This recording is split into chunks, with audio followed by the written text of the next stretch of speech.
The highway had given way to country roads about 20 minutes ago, and with each mile, I felt something in my chest begin to loosen. I'd forgotten how dark it gets out here. Real darkness. The kind you don't find in the city where I'd been living. No streetlights for miles. Just my headlights carving a path through the winter night and stars overhead that seemed close enough to touch. I turned down the radio. Some Christmas station I had found near the state line was playing instrumental versions of carols, the kind that didn't demand too much attention. It was nice just to have something soft in the background as I drove, watching the familiar landscape emerge from my memory like an old photograph coming into focus. There was the Thompson farm, their red barn barely visible against the sky. They'd always put up an enormous wreath on the barn door. I wondered if they still did. The pasture beside it stretched out wide and empty, covered in a thin layer of snow that reflected the moonlight. I slowed down a bit, not because I needed to, but because I wanted to see it properly, to remember what it felt like to have room to breathe. Cedar Valley wasn't like other small towns that got bypassed and forgotten. It had this way of holding on to itself, of keeping traditions alive without making a big fuss about it. Every December, the whole town transformed. Not in some commercial, over-the-top way, but in the gentle manner of a place that genuinely loved Christmas, that saw it as a time to come together, rather than a season to get through. I'd been gone for 8 years. 8 Christmases spent in a city apartment that never quite felt like home, no matter how much I tried to convince myself otherwise. 8 years of career building and networking and climbing some invisible ladder that I wasn't even sure led anywhere I wanted to go. And every December, when my grandmother called to tell me about the festival preparations, about who was chairing what committee and which new family had moved to town, I'd feel this tug in my chest that I'd learned to ignore. Until this year.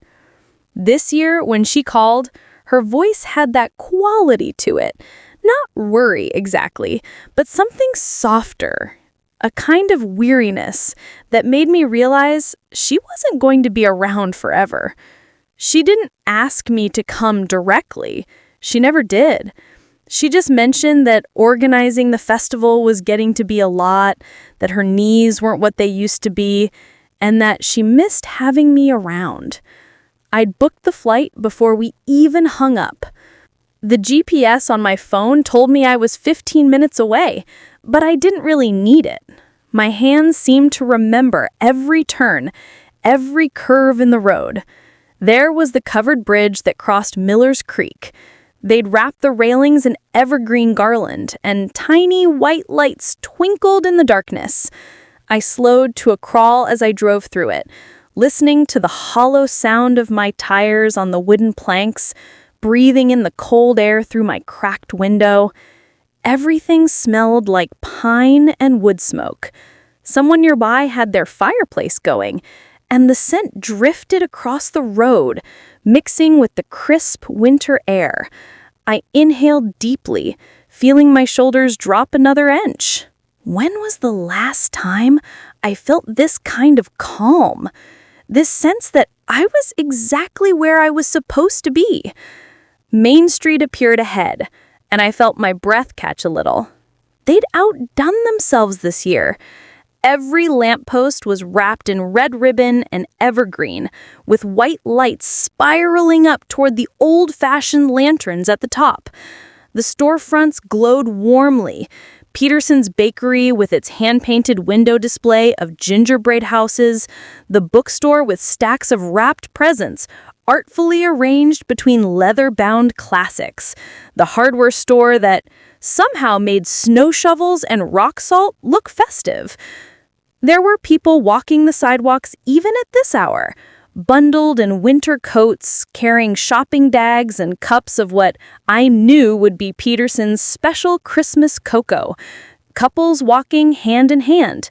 Families with children who were probably way past their bedtime, pointing at the decorations with mittened hands. I drove slowly through town, taking it all in. There was the town square with its enormous Christmas tree.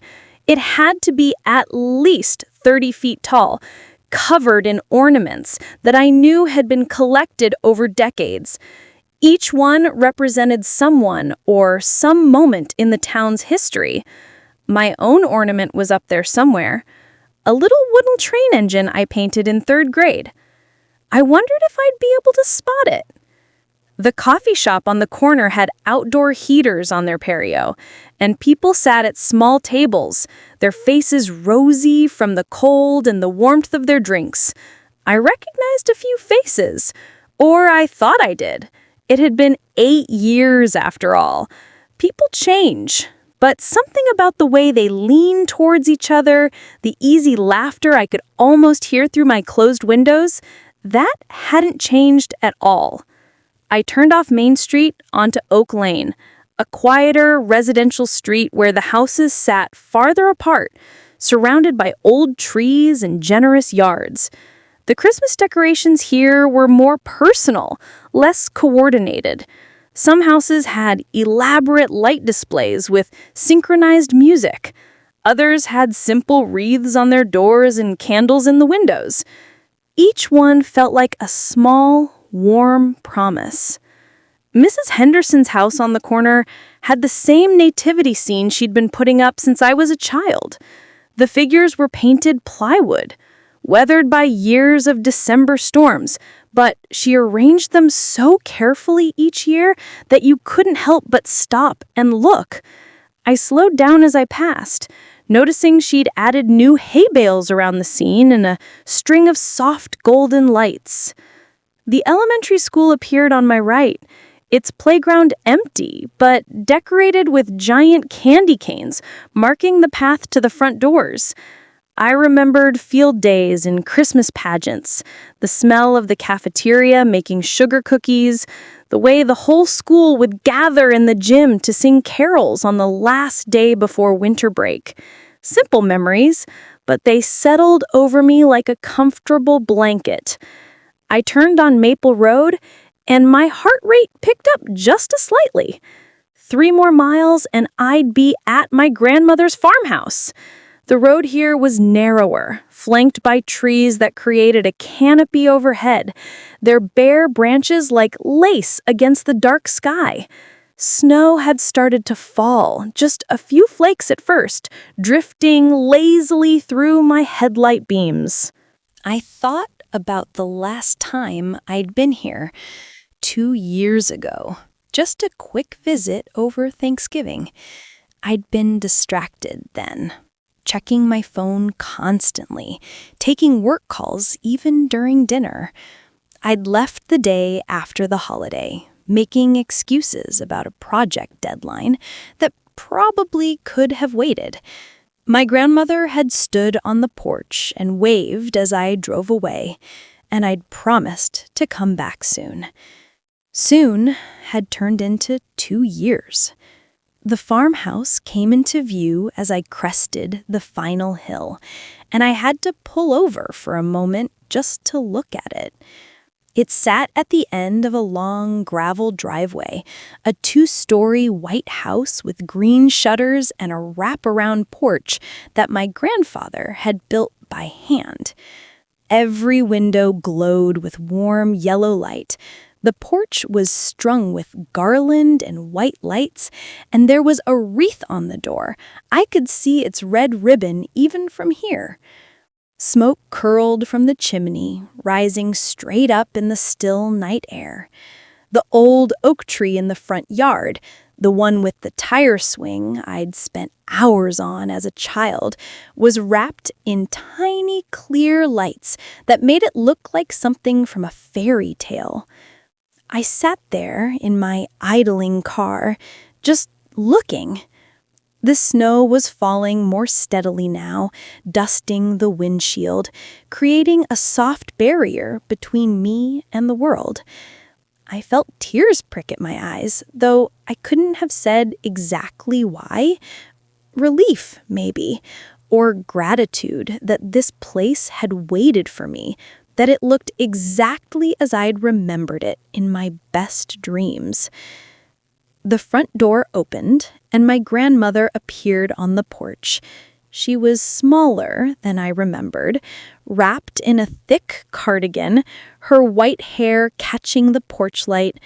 I raised one hand in a wave, and even from here I could see her smile. I put the car back in drive and made my way slowly down the gravel path, the sound of the stones under my tires like a greeting, like coming home.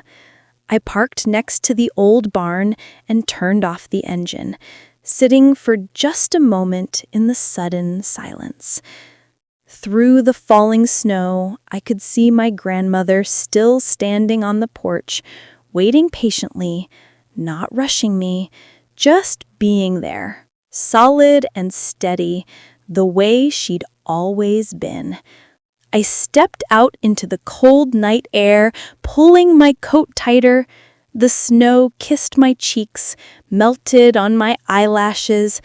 I could smell wood smoke and pine and something baking, probably her famous snickerdoodles, the ones she made every December without fail. "Hi, Grandma," I called out, my voice catching just slightly. "Welcome home, sweetheart." And those two words held everything.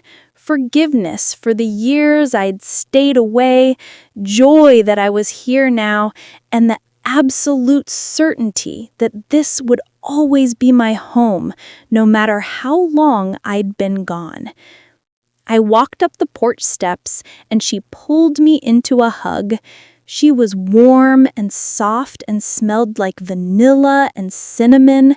I hugged her back, tight enough to make up for 2 years of missed embraces, feeling some part of me that had been holding itself rigid finally relax. "I've got tea on," she said when we pulled apart, her hands still holding my arms, looking up at me with eyes that were bright and a little wet.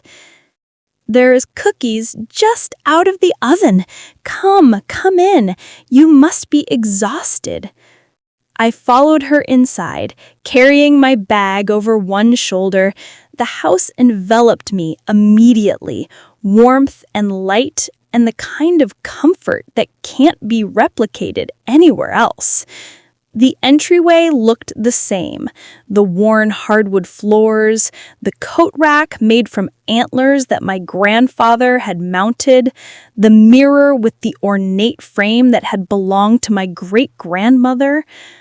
But there were Christmas touches everywhere, garland draped over the doorways, a small tree on the table by the stairs, decorated entirely with handmade ornaments, stockings hung from the mantel in the living room.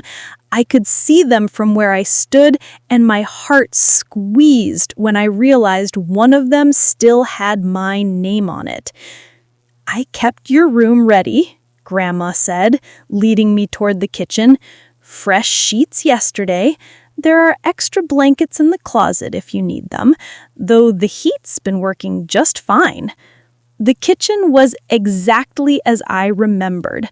The old farmhouse table with 6 mismatched chairs, the blue and white curtains on the windows, the ancient gas stove that Grandma refused to replace because, as she said, it knew how to bake. The kettle was already whistling softly, and a plate of cookies sat cooling on a wire rack. I set my bag down and sank into one of the chairs, feeling the day's travel catch up with me all at once.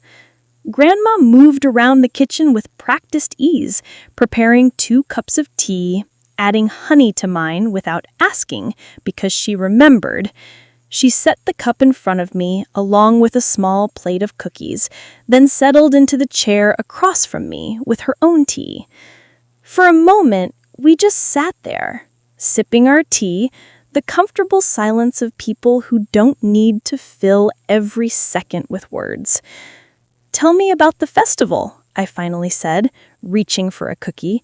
It was still warm, the sugar-cinnamon coating slightly crispy, the inside perfectly soft. I closed my eyes for a second, savoring it. Grandma smiled. "Well, it's in 2 weeks, same as always. Tree lighting in the town square, caroling along Main Street, the craft fair in the community center, but we've added some things this year. There's going to be a Christmas market with local vendors and a sledding hill event for the kids, and," she paused, her eyes twinkling a bit, "a dance on Christmas Eve. First time we've done that." "A dance?" I raised my eyebrows.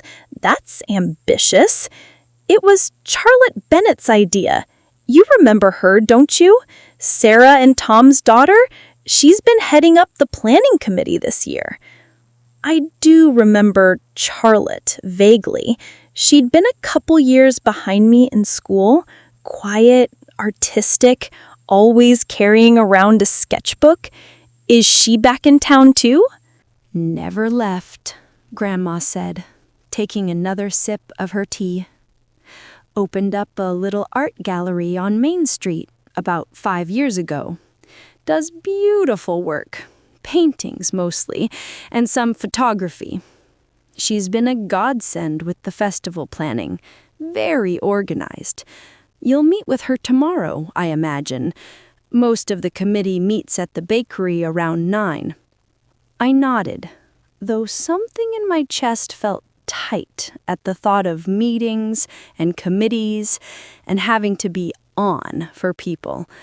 I'd come here to help, yes, but also to rest, to find whatever it was I'd lost in the past 8 years of pushing and striving and never quite arriving anywhere that felt right. "You don't have to jump in all at once," Grandma said, reading my face the way she always could. "Tomorrow will just get you oriented, show you what needs doing. You can take on whatever feels manageable." "Thank you," I said, quietly. She reached across the table and patted my hand. "I'm just glad you're here. The festival will happen whether you lift a finger or not, but having you home for Christmas—" She smiled, and there was something in it that made my throat tight. "That's the real gift." We finished our tea in comfortable silence. The old kitchen clock ticking softly on the wall, the house settling around us with creaks and sighs that felt like contentment. Outside, the snow continued to fall, and through the window I could see it collecting on the porch railing, on the branches of the oak tree, turning everything soft and white and peaceful. Eventually, Grandma stood and started gathering the cups. "You must be dead on your feet. Why don't you head up? Your room's the same as always. I'll see you in the morning. No rush. Sleep as late as you need." I hugged her goodnight, breathing in her familiar scent one more time, then grabbed my bag and climbed the stairs. They creaked in all the same places they always had, a comforting symphony of home. My room was at the end of the hall, the door slightly ajar. I pushed it open and smiled. She'd put fresh flowers on the dresser, winter berries and evergreen in a small blue vase. The bed was made with the quilt my great-grandmother had sewn, a pattern of stars and blues and creams. The lamp on the nightstand cast a warm glow over everything. I set my bag down and went to the window, pulling back the curtain to look out over the property. The snow was falling more heavily now, covering the garden, the old chicken coop that hadn't housed chickens in decades, the barn where I knew years of Christmas decorations and memories were stored. Beyond the barn, I could just make out the line of trees that marked the edge of the property, and beyond that, the hills that rolled on toward town. Somewhere out there was Main Street, with its lights and warmth. Somewhere out there was the life I'd built elsewhere, waiting for me to return to it. But right now, none of that mattered. Right now, I was here, in this room that had always been mine, in this house that had always welcomed me back, in this town that remembered me, even when I'd tried to forget it. I changed into pajamas and slipped under the covers, the mattress familiar beneath me, the weight of the quilt just right. Through the window, I could hear the soft whisper of snow falling, and from somewhere downstairs, the faint sound of Grandma moving around, checking the doors, turning off lights, settling the house for the night. I closed my eyes and let myself sink into the bed, into the darkness, into the profound relief of being exactly where I supposed to be. Tomorrow would bring meetings and planning, and probably more memories than I was ready for. But tonight, I was home. And for the first time in longer than I could remember, that was more than enough. The snow continued to fall outside, blanketing Cedar Valley in quiet white, and I drifted off to sleep with the taste of cinnamon cookies still on my lips and the certain knowledge that coming back had been exactly the right choice. I woke to sunlight streaming through the lace curtains, creating patterns on the wall that I remembered from childhood. For a moment, I lay still, disoriented, my mind trying to place where I was. Then it all came back. The drive, the farmhouse, Grandma waiting on the porch. I was home. The clock on the nightstand read 8:30, later than I'd slept in months. In the city, I was always up by 6, checking emails before my feet hit the floor, rushing through a shower and grabbing coffee on my way to whatever meeting started my day. But here the morning felt different, softer somehow, like time moved at a pace that allowed you to actually live in it. I stretched under the quilt, feeling muscles relax that I hadn't realized were tense. Through the window, I could see the aftermath of last night's snow, everything covered in a blanket of white that sparkled in the morning sun. The sky was that particular shade of blue you only get after a snowfall, clear and bright and full of promise. Downstairs, I could hear the faint sounds of Grandma moving around the kitchen, the clink of dishes, the soft murmur of the radio, playing what sounded like Christmas music. I smiled and pushed back the covers, my feet finding the cool hardwood floor.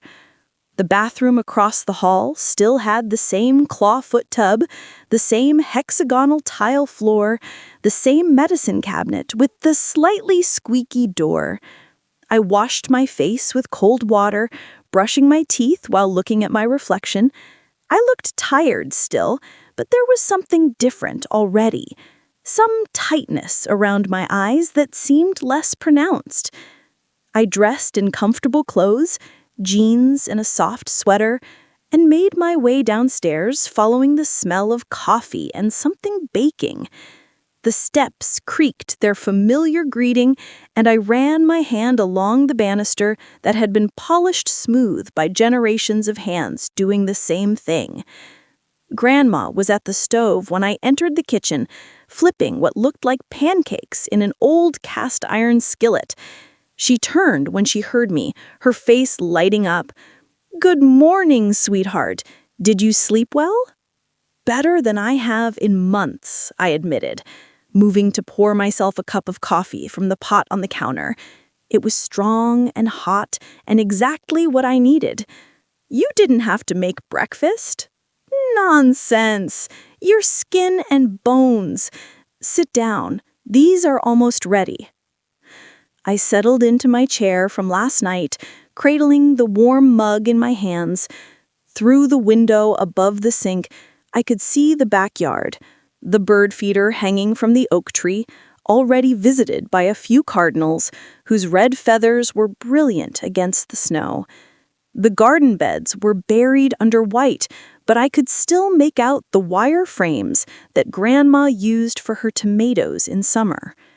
She set a plate in front of me, 3 perfect pancakes, golden brown, with a pat of butter melting on top and a small pitcher of warm maple syrup beside it. Real maple syrup, not the processed stuff I'd gotten used to in the city. "Thank you," I said, and meant it for more than just the breakfast. She sat down across from me with her own plate and a fresh cup of coffee. For a few minutes, we ate in comfortable silence. The pancakes were perfect, light and fluffy, with just a hint of vanilla. Outside, I could hear a dog barking somewhere in the distance and the sound of a truck driving past on the main road, its chains clanking against the snowy pavement. "So," Grandma said, eventually setting down her fork, "the committee meeting is at 9 at Peterson's. No pressure if you're not ready, but if you want to come along and just observe, you're more than welcome. It'll give you a sense of what we're working with." I glanced at the clock. 8:45. "I can be ready." "Dress warm," she said with a smile. "I thought we'd walk if you're up for it. It's only about a mile, and the roads are clear enough." 20 minutes later, we were bundled up and heading down the driveway, our boots crunching in the fresh snow. Grandma moved slowly but steadily, and I matched her pace, breathing in the cold air that tasted clean and sharp. The walk into town was beautiful. The road wound through fields that belonged to various families, I remembered. The Mitchells, the Crawfords, the Yanks. Each property had its own character, its own way of marking the season. Some had wreaths on their barn doors. Others had strung lights along their fence lines. One had created a whole winter village scene in their front yard with wooden cutouts of houses and shops, each one painted and detailed with obvious care. "The Crawfords' grandson did those," Grandma said, noticing where I was looking. "He's quite the artist, studying carpentry and design over at the community college." We passed other people out walking, neighbors who waved and called out greetings, some stopping to say hello and welcome me back. Mrs. Henderson, wearing a purple coat and walking 2 small dogs that looked like animated dust mops. The pastor from the Methodist church, out for his constitutional. A young couple pushing a stroller, their toddler bundled so thoroughly that only his eyes were visible.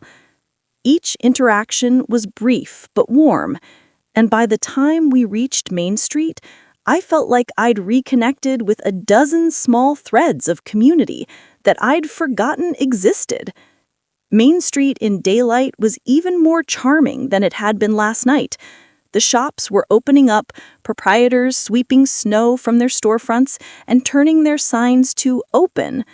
The Christmas decorations that had looked magical in the darkness looked cheerful and inviting now, the garland fresh and green, the ribbons bright against the white snow. Peterson's Bakery was on the corner, a brick building with large windows that were already steamed up from the warmth inside. Through the glass, I could see people gathered at tables, and as we approached, I could smell cinnamon, yeast, butter, and a dozen other scents that made my water mont its sabe trong boo. A bell chimed when we opened the door, and warmth enveloped us immediately. The bakery was exactly as I remembered. Wooden floors worn smooth, mismatched tables and chairs that had been collected over the years, a long glass display case filled with pastries and breads and cookies. Behind the counter, Mrs. Peterson was helping a customer, her gray hair pulled back in a bun, her apron dusted with flour. She looked up when she heard us enter and broke into a huge smile. "Well, look who's back. Come here, child." I went to the counter, and she leaned over to hug me, smelling like bread and sugar and home. "It's good to see you, Mrs. Peterson. Too long, but you're here now. Your grandmother's been so excited. Go on, they're waiting for you in the back room. What can I get you? Coffee? Cocoa? Cinnamon roll?" "Coffee would be perfect, thank you. I'll bring a pot back," she said with a wink, "and maybe some of those cheese Danish you used to love." Grandma led me through the bakery to a room in the back that I remembered being used for private parties and community meetings. There was a long table surrounded by chairs, and seated around it were about 8 people, papers and notebooks spread out in front of them, coffee cups at various stages of empty. The conversation stopped when we entered, and faces turned toward us, some familiar, some less so. I felt a flutter of nervousness in my chest, that social anxiety that had become second nature in the city, where every interaction felt like it was being evaluated.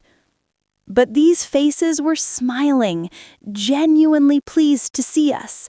No one looked like they were sizing me up or judging whether I was worth their time. "Everyone," Grandma said warmly, "this is my granddaughter. She's going to be helping us with the festival." There was a chorus of hellos and welcomes, people half standing to shake my hand or wave. I recognized a few of them. Mr. Davies, who owned the hardware store, now looking much older than I remembered, but still with that same kind smile. Mrs. Chen from the library, her hair now completely silver, but her eyes as sharp and bright. And at the far end of the table, standing up and making her way toward me, was someone I almost didn't recognize. "Charlotte," I said, surprised. She smiled, and I could see traces of the quiet girl I'd known, but she'd grown into herself in a way that was striking. She wore a paint-splattered sweater and had her dark hair pulled back in a loose braid, and there was a confidence in the way she moved that she definitely didn't have in high school. "Welcome back," she said, extending her hand. Her grip was firm, her palm marked with what looked like charcoal stains. "Your grandmother has told us so much about you. We're really glad you're here." "Thanks," I managed, struck by how genuine she sounded. Mrs. Peterson arrived with a tray of coffee and pastries, and there was a brief flurry of everyone settling back into their seats, refilling cups, reaching for food. I found myself sitting between Grandma and Charlotte, feeling both completely out of place and strangely at home. "All right," Charlotte said, once everyone had settled. She seemed to be leading the meeting, I realized. "Let's do a quick round of updates, and then we can loop our new helper in on where we stand. Mr. Davies, you want to start with the tree lighting?" What followed was about 45 minutes of the kind of detailed logistical planning that honestly, I would have found tedious in any other context. Who was sourcing the lights for the tree? Which vendor was providing the sound system for the caroling? Whether they had enough volunteers for the craft fair tables? Who was coordinating with the fire department for safety inspections? But somehow, listening to these people talk, the way they knew each other, the gentle teasing and inside jokes, the genuine care they all had for making sure this festival was special, it didn't feel tedious at all. It felt like watching people who truly loved their community work together to create something meaningful. Charlotte was impressive as a facilitator. She kept things moving without being pushy, made sure everyone had a chance to speak, and had this way of summarizing decisions that left everyone feeling heard. She took notes on a tablet, her fingers flying across the screen between thoughtful pauses. When they finally got around to assigning new tasks, Charlotte turned to me. So, we have a few areas where we could really use help. Obviously, no pressure. Your grandmother mentioned you'd just gotten into town and might need time to settle. But I'll throw out some options and you can see if anything appeals. She pulled up a document on her tablet and scrolled through it. We need someone to coordinate with the local farms about supplying pine boughs and wreaths for decorating. We need help organizing the Christmas market vendor applications and layout.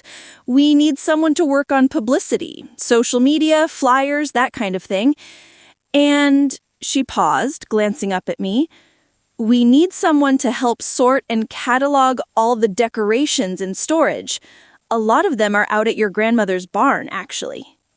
The barn, I repeated, something stirring in my memory. I'd spent hours in that barn as a child, exploring boxes of ornaments and lights, each one holding a story. It's a bit of a project, Charlotte admitted. Decades of stuff in there, not super organized, but it needs to be done before we can figure out what we have to work with and what we might need to source elsewhere. It's a kind of solo job, though, so if you're looking for something more social, I'll take it, I heard myself say. The idea of spending time in that barn, surrounded by memories and history, working at my own pace without having to be on for anyone, it felt right. The barn project. I can do that. Charlotte smiled. Perfect. I can come by this afternoon if you want, show you what we're dealing with and what kind of system we're hoping to set up. That would be great. The meeting wrapped up shortly after, everyone gathering their things and heading back out into the cold morning. Grandma stayed to chat with Mrs. Chen about something library-related, so I found myself walking out onto the sidewalk at the same time as Charlotte. Thanks for taking on the barn, she said, pulling on a knit hat. I know it's not the most exciting job, but it really does need someone with patience and attention to detail. Honestly, it sounds kind of perfect, I admitted. I've been doing a lot of... I paused, trying to find the right words. A lot of people-facing work lately. The idea of just sorting through boxes and taking inventory sounds almost meditative. She studied me for a moment, and I had the sense that she saw more than I intended to reveal. But she just nodded. I get that. Sometimes you need to step back from the noise, you know? Yeah, I said softly. Exactly. Well, I'll see you this afternoon then, around 2. Sounds good. She waved and headed off down the street toward what I assumed was her gallery, her braid swinging behind her. I watched her go. This person who'd stayed when I'd left, who'd built a life here that seemed solid and purposeful, in a way I envied. Grandma emerged from the bakery a few minutes later, and we started the walk back home, retracing our steps through the snow-covered streets. The sun was higher now, the day warming up slightly, though it was still cold enough that our breath came out in clouds. Grandma seems great, I said as we walked. She is. Really stepped up the last few years. The town's lucky to have her. We walked in silence for a bit, and I found myself thinking about the meeting, about the easy way those people worked together, and how different it was from the competitive, always positioning for advantage environment I'd gotten used to in my job. Grandma, I said eventually, can I ask you something? Of course, sweetheart. Do you think... I paused, trying to formulate the question, do you think it's possible to want two different lives at the same time? To have built something in one place but feel pulled towards something completely different? She was quiet for a moment, her boots crunching rhythmically in the snow. She thought about the meeting and about the easy way those people worked together, and how different it was from the competitive, always positioning for advantage environment I'd gotten used to in my job. "Grandma," I said eventually, "can I ask you something?" "Of course, sweetheart. Do you think... I paused, trying to formulate the question. Do you think it's possible to want two different lives at the same time? To have built something in one place but feel pulled towards something completely different? She was quiet for a moment, her boots crunching rhythmically in the snow. She thought about the meeting and about the easy way those people worked together, and how different it was from the competitive, always positioning for advantage environment I'd gotten used to in my job. "Grandma," I said eventually, "can I ask you something?" "Of course, sweetheart. Do you think it's possible to want two different lives at the same time? To have built something in one place but feel pulled towards something completely different?" She was quiet for a moment, her boots crunching rhythmically in the snow. "I think," she said finally, "that the life we're supposed to be living is the one that lets us sleep peacefully at night. Everything else is just noise." I absorbed that, turning it over in my mind. "You don't have to figure it all out right now," she continued. "You're here for Christmas. Help with the festival. Spend some time remembering what it feels like to breathe. The rest will sort itself out." We reached the farmhouse, and I helped Grandma out of her coat and boots before heading upstairs to change into work clothes. If Charlotte was coming at 2 to show me the barn situation, I wanted to be ready. From my bedroom window, I could see the barn clearly, a sturdy structure with red paint that was fading to a soft russet. The doors were closed, but I could picture what was inside. Generations of Christmas memories, waiting to be remembered and cataloged and brought back to life. I felt something shift in my chest, a sense of purpose I hadn't felt in a long time. This wasn't about career advancement or networking or proving anything to anyone. This was about connecting with history, with community, with the roots I'd been ignoring for too long. I changed into older jeans and a flannel shirt, pulling on thick socks and my warmest sweater. Through the window, snow had started falling again, light flurries that danced in the wind. The world felt hushed and peaceful, like it was holding its breath. Downstairs, I found Grandma in the kitchen pulling out ingredients for what looked like it was going to become soup. "Can I help?" I asked. "You can chop those carrots," she said, pointing to a cutting board already set up. "And tell me what you thought of the meeting." Really thought, not just the polite version. I smiled and picked up the knife, the rhythmic motion of chopping oddly soothing. I thought it was nice, really nice, actually, the way everyone worked together, like they genuinely cared about each other and about making something good happen. "That's Cedar Valley," Grandma said, peeling potatoes at the sink. "Not perfect, mind you. We've got our share of disagreements and difficult people, but when it comes down to it, people here tend to show up for each other." We worked side by side, preparing lunch, and I felt something in me continue to unwind. The soup came together slowly, vegetables simmering in broth with herbs from Grandma's summer garden that she dried and saved. the kitchen filled with warmth and good smells, and through the window I watched the snow fall and the day unfold at its own gentle pace. After lunch, I bundled up again and made my way out to the barn, wanting to get a sense of what I was dealing with before Charlotte arrived. The path from the house was partially cleared, and I followed it, my breath clouding in the cold air. The barn doors opened with a creak that echoed in the afternoon quiet.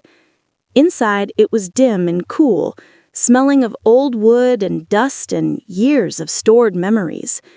As my eyes adjusted, I could make out the shapes of boxes and containers stacked everywhere, some labeled, most not.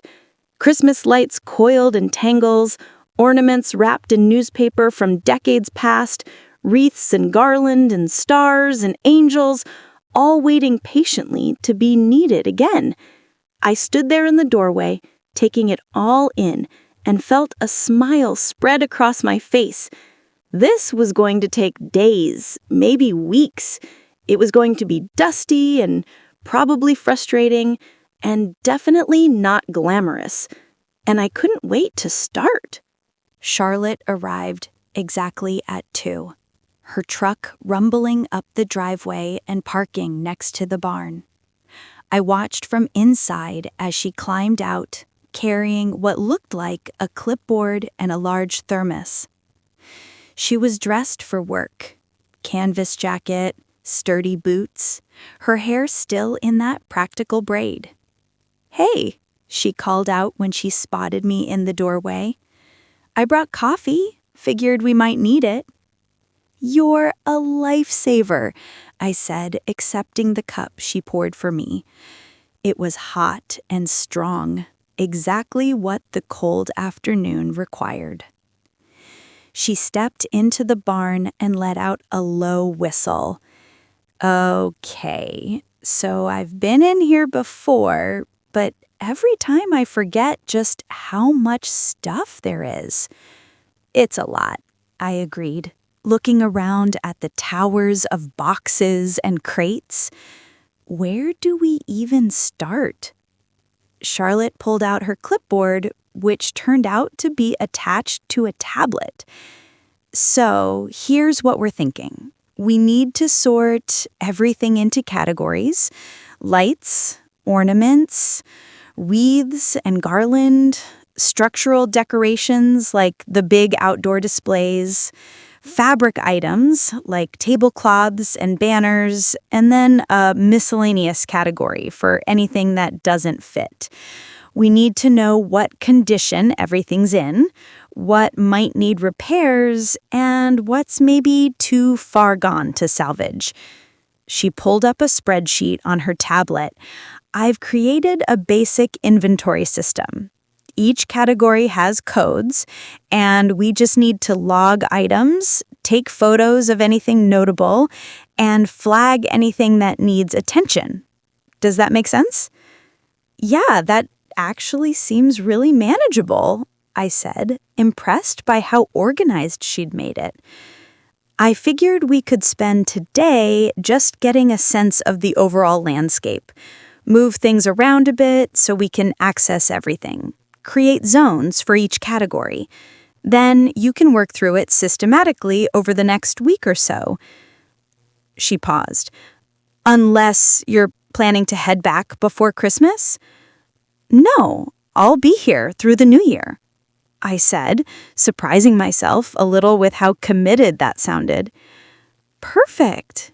She set down her coffee and clapped her hands together. "All right, let's do this." We started by simply creating pathways through the barn, moving boxes carefully to the sides to make a central aisle we could work from. It was dusty, physical work, and within 20 minutes, we'd both shed our jackets despite the cold. Charlotte was surprisingly strong, hefting boxes that looked too heavy for her frame without complaint.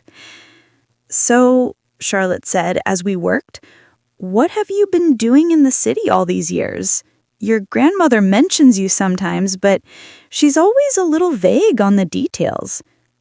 I lifted a box of what felt like ornaments and carried it to the ornament zone we were creating. I work in marketing, corporate stuff mostly, strategy, campaigns, client management. Do you like it? It was such a simple question, but I found myself pausing, a box of tangled lights in my hands. Did I like it? I said finally. I'm good at it. Charlotte glanced at me, and there was something knowing in her expression. That's not what I asked. I set down the lights and wiped dust off my hands. No, I guess it's not. I took a breath. Honestly, I don't know anymore. I liked it at first, the challenge of it, the problem solving, but somewhere along the way, it started feeling like I was just going through the motions, checking boxes, trying to prove something I'm not even sure matters. Yeah, Charlotte said softly. I know that feeling. You do? She nodded, moving another box into position. I went to art school right after high school, got accepted to this prestigious program in New York, full scholarship, the whole thing. Everyone was so excited for me. It was this big deal, you know? Small town girl makes it to the big city to become a real artist. What happened? I went. Lasted about a year and a half. It was incredible in a lot of ways. The access to museums and galleries, the other students, the instructors. But it was also exhausting. Everything felt like a competition. Everyone was always trying to be the most innovative, the most provocative, the most likely to get noticed by the right people.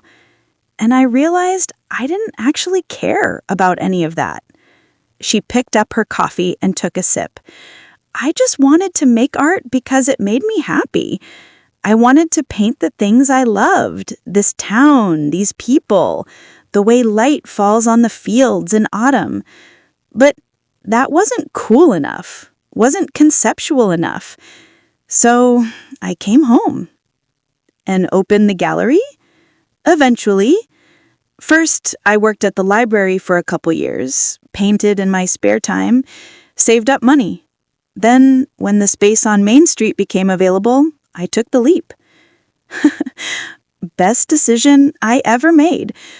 I'm not going to be in any fancy museums, and I'm fine with that. I make enough to live on, I get to do what I love every day, and I'm part of a community that actually knows my name. I absorbed this, struck by how clearly she'd figured out what mattered to her. Do you ever regret it? Leaving the program, I mean. Wondering what might have happened if you'd stuck out? Sometimes, she admitted. Usually around 3 a.m. when I can't sleep and my brain decides to replay every choice I've ever made. But mostly, no. I sleep well at night. I wake up looking forward to my day. That seems like a pretty good measure of whether you're on the right track.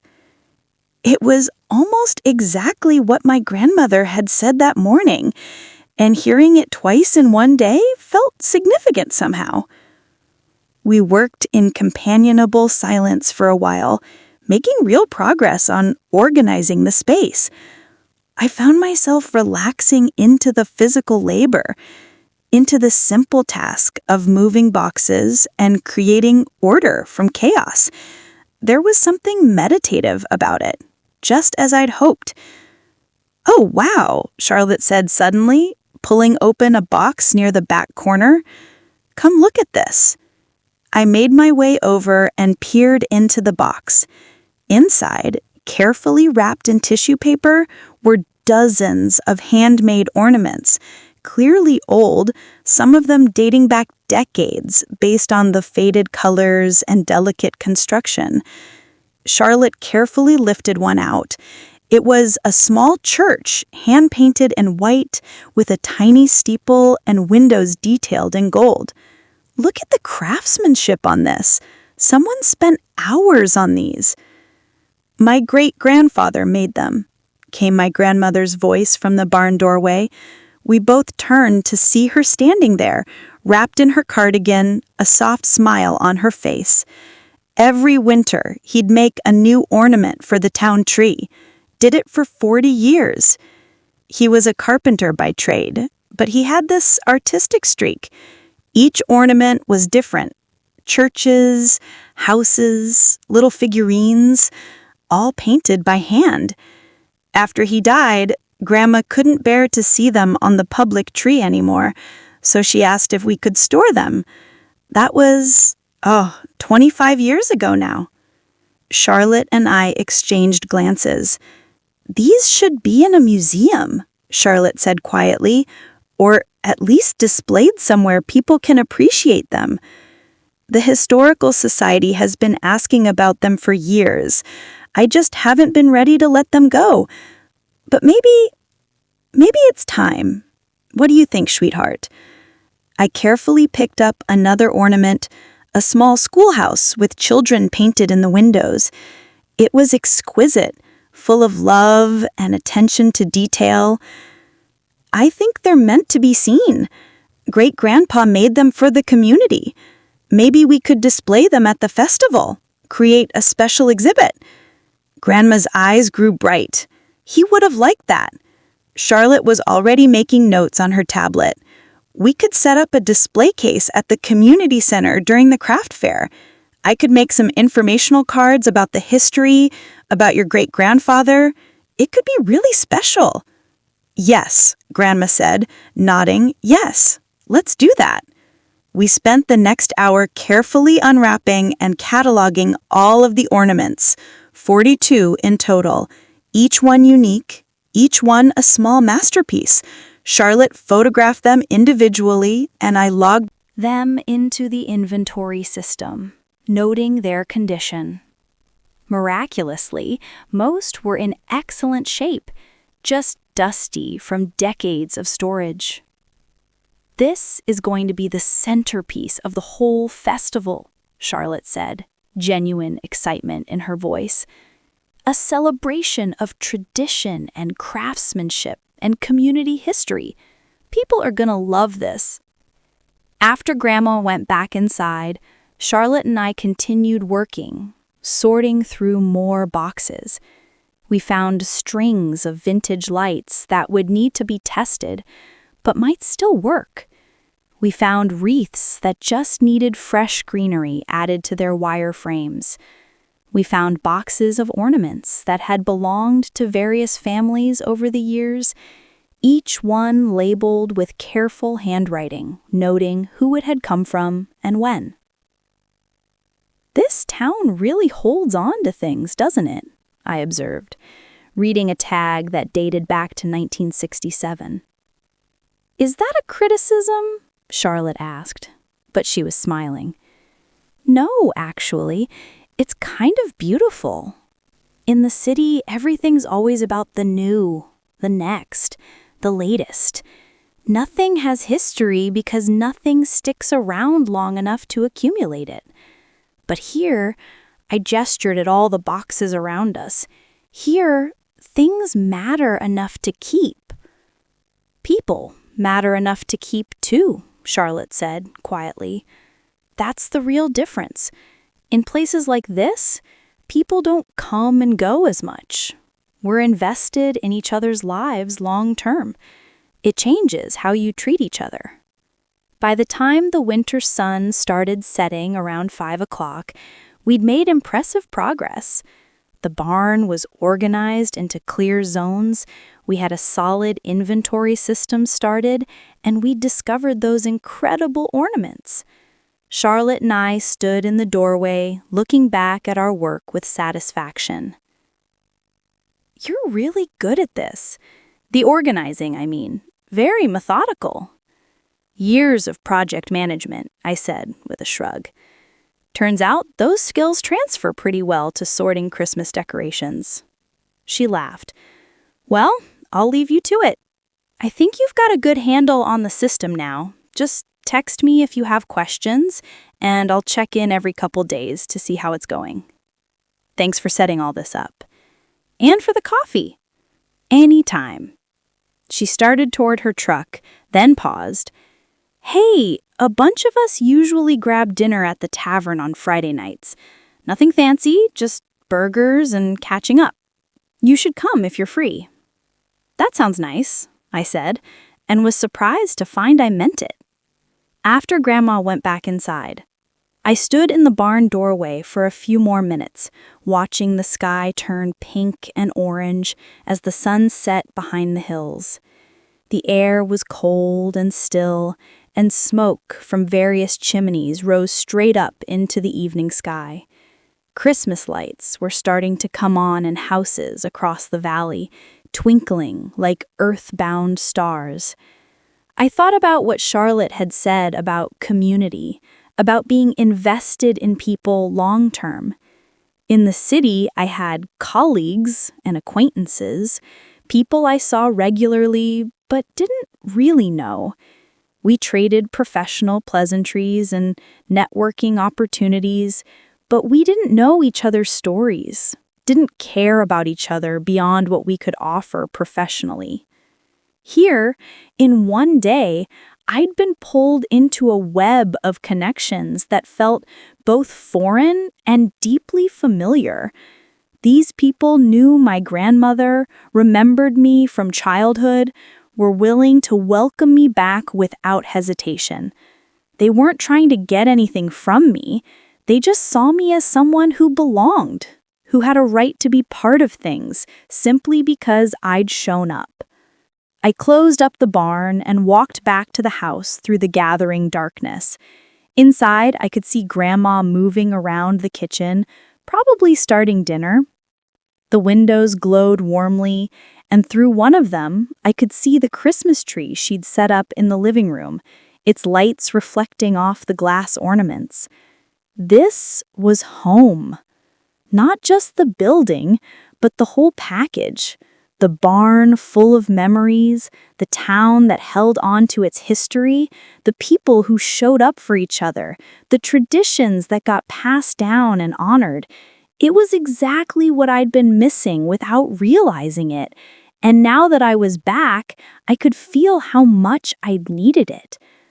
I stamped snow off my boots on the porch and let myself inside, the warmth and good smells wrapping around me like a hug. "How'd it go?" Grandma called from the kitchen. "Really good," I called back, hanging up my coat. "We found great-grandpa's ornaments. Charlotte thinks we should display them at the festival." "I think that's perfect. Come tell me about it over dinner. I made pot roast." I joined her in the kitchen, and we spent the evening the way I imagined people had spent evenings in this house for generations, sharing a meal, talking about the day, making plans for tomorrow. The radio played softly in the background, Christmas music interspersed with local news. Through the window, snow started falling again, gentle and steady. That night, as I lay in bed listening to the old house settle around me, I felt something I hadn't felt in years. Not just contentment, though that was part of it, but also a sense of purpose that wasn't tied to productivity or achievement. A sense that simply being here, participating in this community, helping to preserve its traditions, that mattered. That was enough. I pulled the quilt up to my chin and watched snow fall past the window, each flake catching the light from the porch before disappearing into the darkness. Tomorrow, I'd spend the day in the barn, carefully cataloging decades of Christmas memories. I'd probably get dusty and cold, and my back would ache from bending over boxes. And I couldn't think of anything I'd rather do. Outside, Cedar Valley slept under its blanket of snow, and I drifted off to sleep with a smile on my face, dreaming of handmade ornaments and small-town traditions And the way coming home could feel like finally exhaling after holding your breath for long too long. The next few days fell into a pattern that felt both new and ancient at the same time. I'd wake with the sun, have breakfast with Grandma, then spend my mornings in the barn working through boxes of decorations. The afternoons were usually for breaks and warming up, maybe running errands in town or helping Grandma with small tasks around the house. Evenings were quiet. Dinner, conversation, sometimes a movie on the old television in the living room, but more often just books and tea and the comfortable silence of two people who didn't need to fill every moment with noise. The barn work was revealing itself to be exactly what I'd needed.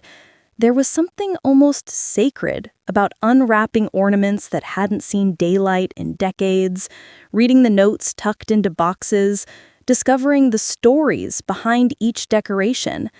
A paper angel made by a child in 1952, a strand of silver garland that had been part of the very first town festival in 1948, wooden stars that someone had carved during the war years when new decorations were impossible to come by. Each item had a history, and I found myself creating a secondary document alongside the inventory, a collection of stories and notes about the pieces that seemed particularly significant. Charlotte had been right about my methodical nature. The work suited me in a way my corporate job never had. There was no one to impress, no metrics to meet, just the simple satisfaction of bringing order to chaos and preserving something meaningful. On Thursday morning, I was deep in a box of what appeared to be handmade tree toppers when I heard footsteps approaching the barn. I looked up to see a man I didn't recognize standing in the doorway, silhouetted against the bright morning sun. "Sorry to interrupt," he said, his voice warm and a little uncertain. "I'm looking for someone helping with the festival decorations?" "That's me," I said, standing up and brushing dust off my jeans. As he stepped into the barn, I got a better look at him. He was probably around my age, tall, with dark hair that was slightly too long, and eyes that were either dark blue or gray, hard to tell in the barn's dim light. He wore a canvas jacket over a flannel shirt, work boots that had clearly seen actual work, and carried a toolbox in one hand. "I'm James," he said, setting down the toolbox and extending his hand. "James Whitmore. Charlotte sent me over, said you might have some structural decorations that need repairs." "Oh, right," I said, shaking his hand. His grip was firm, his palms slightly calloused. "Yeah, I've been setting aside anything that looks damaged. There are a few of the big outdoor display pieces that definitely need someone who knows what they're doing." "Well, I don't know about that, but I can usually figure things out," he said, with a self-deprecating smile. "Where should I start?" I led him to a section where I'd been collecting items that needed repair. Wooden frames for lighted displays, a sleigh that was missing parts of its structure, several large stars that had broken points. James knelt down and started examining them with the careful attention of someone who actually knew what he was looking at. "Most of this is pretty straightforward," he said after a few minutes. "Wood rot on the sleigh, but the frame is solid enough that I can replace the damaged sections. The stars just need some new bracing and fresh paint. This is good craftsmanship. Whoever made these knew what they were doing." "My great-grandfather mostly, and probably a dozen other people over the years." "Well, they built things to last." He stood up, pulling a measuring tape from his toolbox. "Mind if I work in here? I can set up in the corner, try to stay out of your way." "No, that's fine. I mean, it's not my barn, but I'm sure Grandma won't mind." We worked in parallel for the next few hours, me continuing my inventory and sorting, him measuring and planning his repairs. It was companionable in a way that surprised me. James didn't feel the need to fill the silence with small talk, but when we did chat, it was easy and natural. I learned that he'd grown up in Cedar Valley, left for college and a few years working construction in Portland, then come back 3 years ago to take over his father's carpentry business. He lived in town in a small house he was slowly renovating. He liked the work, the independence of running his own business, the satisfaction of building things that would last. "So what brought you back?" I asked during a coffee break around mid-morning. We were both sitting on overturned crates, warming our hands on our cups. "Honestly, I got tired of working on projects I didn't care about. Big commercial buildings, corporate offices. The pay was good, but it all felt soulless, you know? Just steel and glass and spaces that could have been anywhere. Here, I get to work on houses that have histories, build things for people I actually know. It's slower, and I definitely make less money, but..." He shrugged. "I'm happier." There it was again. That same theme I'd heard from Charlotte, from Grandma, and now from James. The idea that success wasn't about money or prestige, but about doing work that felt meaningful and sleeping well at night. "What about you?" he asked. "Your grandma mentioned you've been living in the city. What do you do there?" "Marketing," I said, and even to my own ears it sounded hollow. "Corporate strategy, brand development, that kind of thing." "Do you like it?" I laughed, a short, surprised sound. "You're the second person to ask me that this week. The first was Charlotte." "And what did you tell her?" "That I'm good at it." I took a sip of coffee, which apparently isn't the same thing. James nodded thoughtfully. "No, it's really not. I was good at my job in Portland too. Being good at something doesn't mean it's the right thing." We sat in silence for a moment, and I found myself appreciating that he didn't push, didn't try to offer advice or solutions. He just let the observation sit there, take up space, be considered. "So, how long are you here for?" he asked eventually. "Through the new year, helping with the festival, spending time with Grandma. After that, I trailed off because I honestly didn't know. A month ago, I would have said I'd be rushing back to the city the day after Christmas, eager to return to my apartment and my routine and my carefully constructed life. Now, the thought of going back made my chest feel tight. "Well, it's good you're here," James said, standing up and stretching. "Your grandma talks about you a lot. She really lights up when your name comes up." That made something in my throat feel thick. I should have come back sooner. "You're here now," he said, simply. "That's what matters." He went back to his repairs, and I returned to my inventory work, but his words stayed with me. "You're here now. That's what matters." Not the time I'd wasted, not the years I'd stayed away, not the choices I'd made that had led me down a path that no longer felt right. Just the simple fact that I'd shown up, that I was present, that I was trying. Around noon, Grandma came out with a tray of sandwiches and hot soup, insisting that James stay for lunch. We ate together in the barn, sitting on hay bales, talking about the festival plans and town gossip and nothing particularly important. It felt like something out of another era, taking time in the middle of a workday to simply sit and eat and be in community with each other. After lunch, James packed up his tools and loaded several of the damaged pieces into his truck. "I'll work on these at my shop. Bring them back when they're done. Probably early next week." "Thanks. Really. It's nice to know these things will be properly fixed." "My pleasure. And hey, Charlotte mentioned something about people getting together at the tavern tomorrow night. You should come. Good food, good people." "Charlotte invited me too," I admitted. "I'm thinking about it." "You should definitely come. It's low-key, just a chance to catch up with folks. Fair warning, though, everyone's going to want to hear about your life in the big city. You'll be the evening's entertainment." I grimaced. That's kind of what I'm afraid of. They mean well, they're just curious. And honestly, they're more interested in how you're doing than in being impressed by you. There's a difference. After he drove off, I stood in the barn doorway for a moment, thinking about that distinction. In the city, people were always trying to impress each other, always positioning and networking and calculating what they could gain from each interaction. Here, people seemed genuinely interested in each other as people, not as potential connections or opportunities. I spent the rest of the afternoon finishing up the section of ornaments I'd been working on, carefully logging each piece, taking photos, making notes. The work was meditative, and I found my mind wandering, thinking about the festival, about the community I was slowly reconnecting with, about the life I'd built elsewhere that was starting to feel more and more like it belonged to someone else.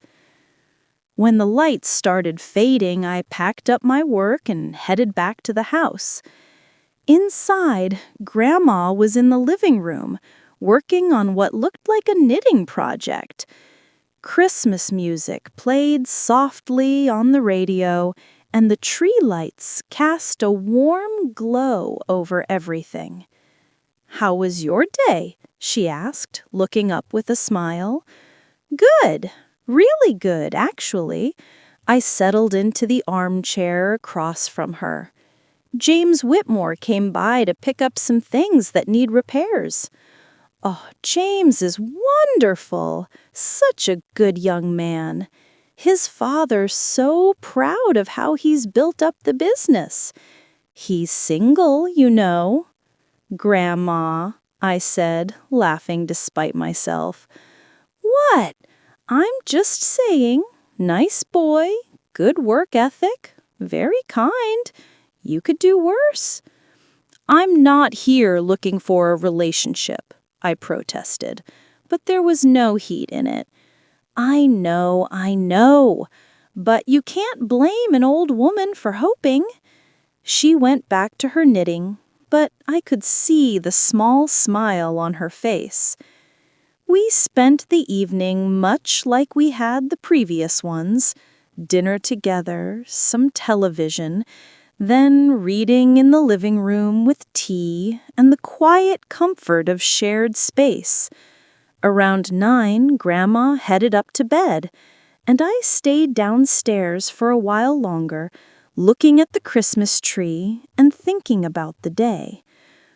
James's words kept echoing in my head. "You're here now. That's what matters." It was such a simple idea, but it felt revolutionary somehow. Not to beat myself up for the past, not to worry excessively about the future, but just to be present in this moment, in this place, with these people. To let myself be part of something without constantly analyzing whether it was the right choice or the smart move. I pulled out my phone and looked at my work email for the first time in days. There were dozens of messages, most of them routine, a few flagged as urgent. I scrolled through them with a growing sense of detachment. The crises and emergencies that seemed so important from inside that world looked trivial from here. Someone was upset about a campaign timeline. Someone else needed approval on a budget. A client was demanding a meeting to discuss metrics that were off by a fraction of a percent. None of it felt real anymore. None of it felt like it actually mattered in any meaningful way. I closed the email app and opened my messages instead, found the thread with Charlotte, and typed out a quick text. "Count me in for tomorrow night. What time?" Her response came almost immediately. 7 p.m. Tavern on Main Street. You'll love it." I sent back a thumbs up, then set my phone aside and sat for a moment in the quiet house, listening to it settle, feeling something in me settle along with it. Tomorrow, I'd go to the tavern, be social, let myself be part of the community, I'd probably be awkward and feel out of place at first. But that was okay. I was learning that being uncomfortable wasn't the same as being wrong, that sometimes growth meant pushing past the familiar, even when it felt scary. I turned off the Christmas tree lights and headed upstairs, pausing at Grandma's door to make sure I could hear her soft breathing.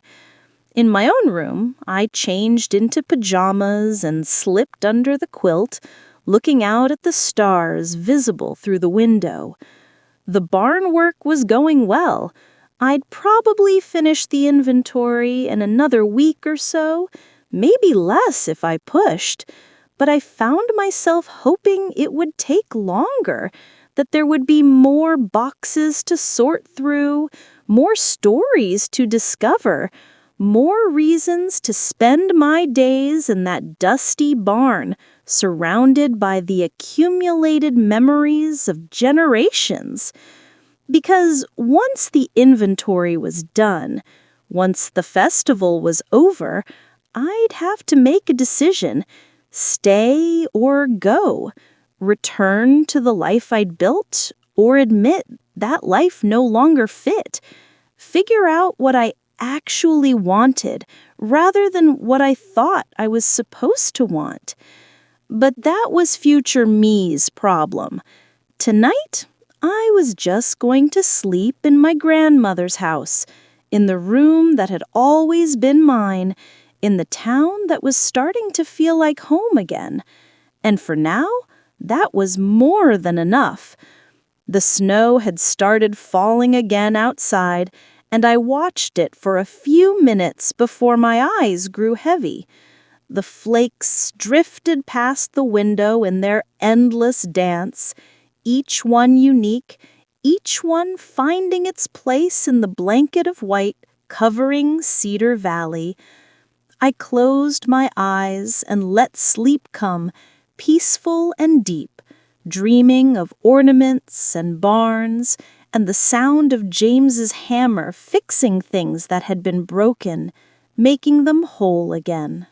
Friday arrived with clear skies and temperatures cold enough that the snow from earlier in the week showed no signs of melting. I spent the morning in the barn, as usual, making significant progress on the inventory. The work was going faster now that I had a rhythm, and I found myself both pleased with the progress and oddly disappointed that it would be done soon. Around lunchtime, I came back to the house to find Grandma in the kitchen making her famous chicken noodle soup. The smell alone was enough to warm me from the inside out. "You're going out tonight, right?" she asked as I washed my hands at the sink. "That's the plan," feeling a little nervous about it, honestly. She ladled soup into 2 bowls and brought them to the table. "Don't be. These are good people. They're not going to judge you or expect you to be anything other than yourself." I know. It's just been a while since I've done the whole small-town social thing.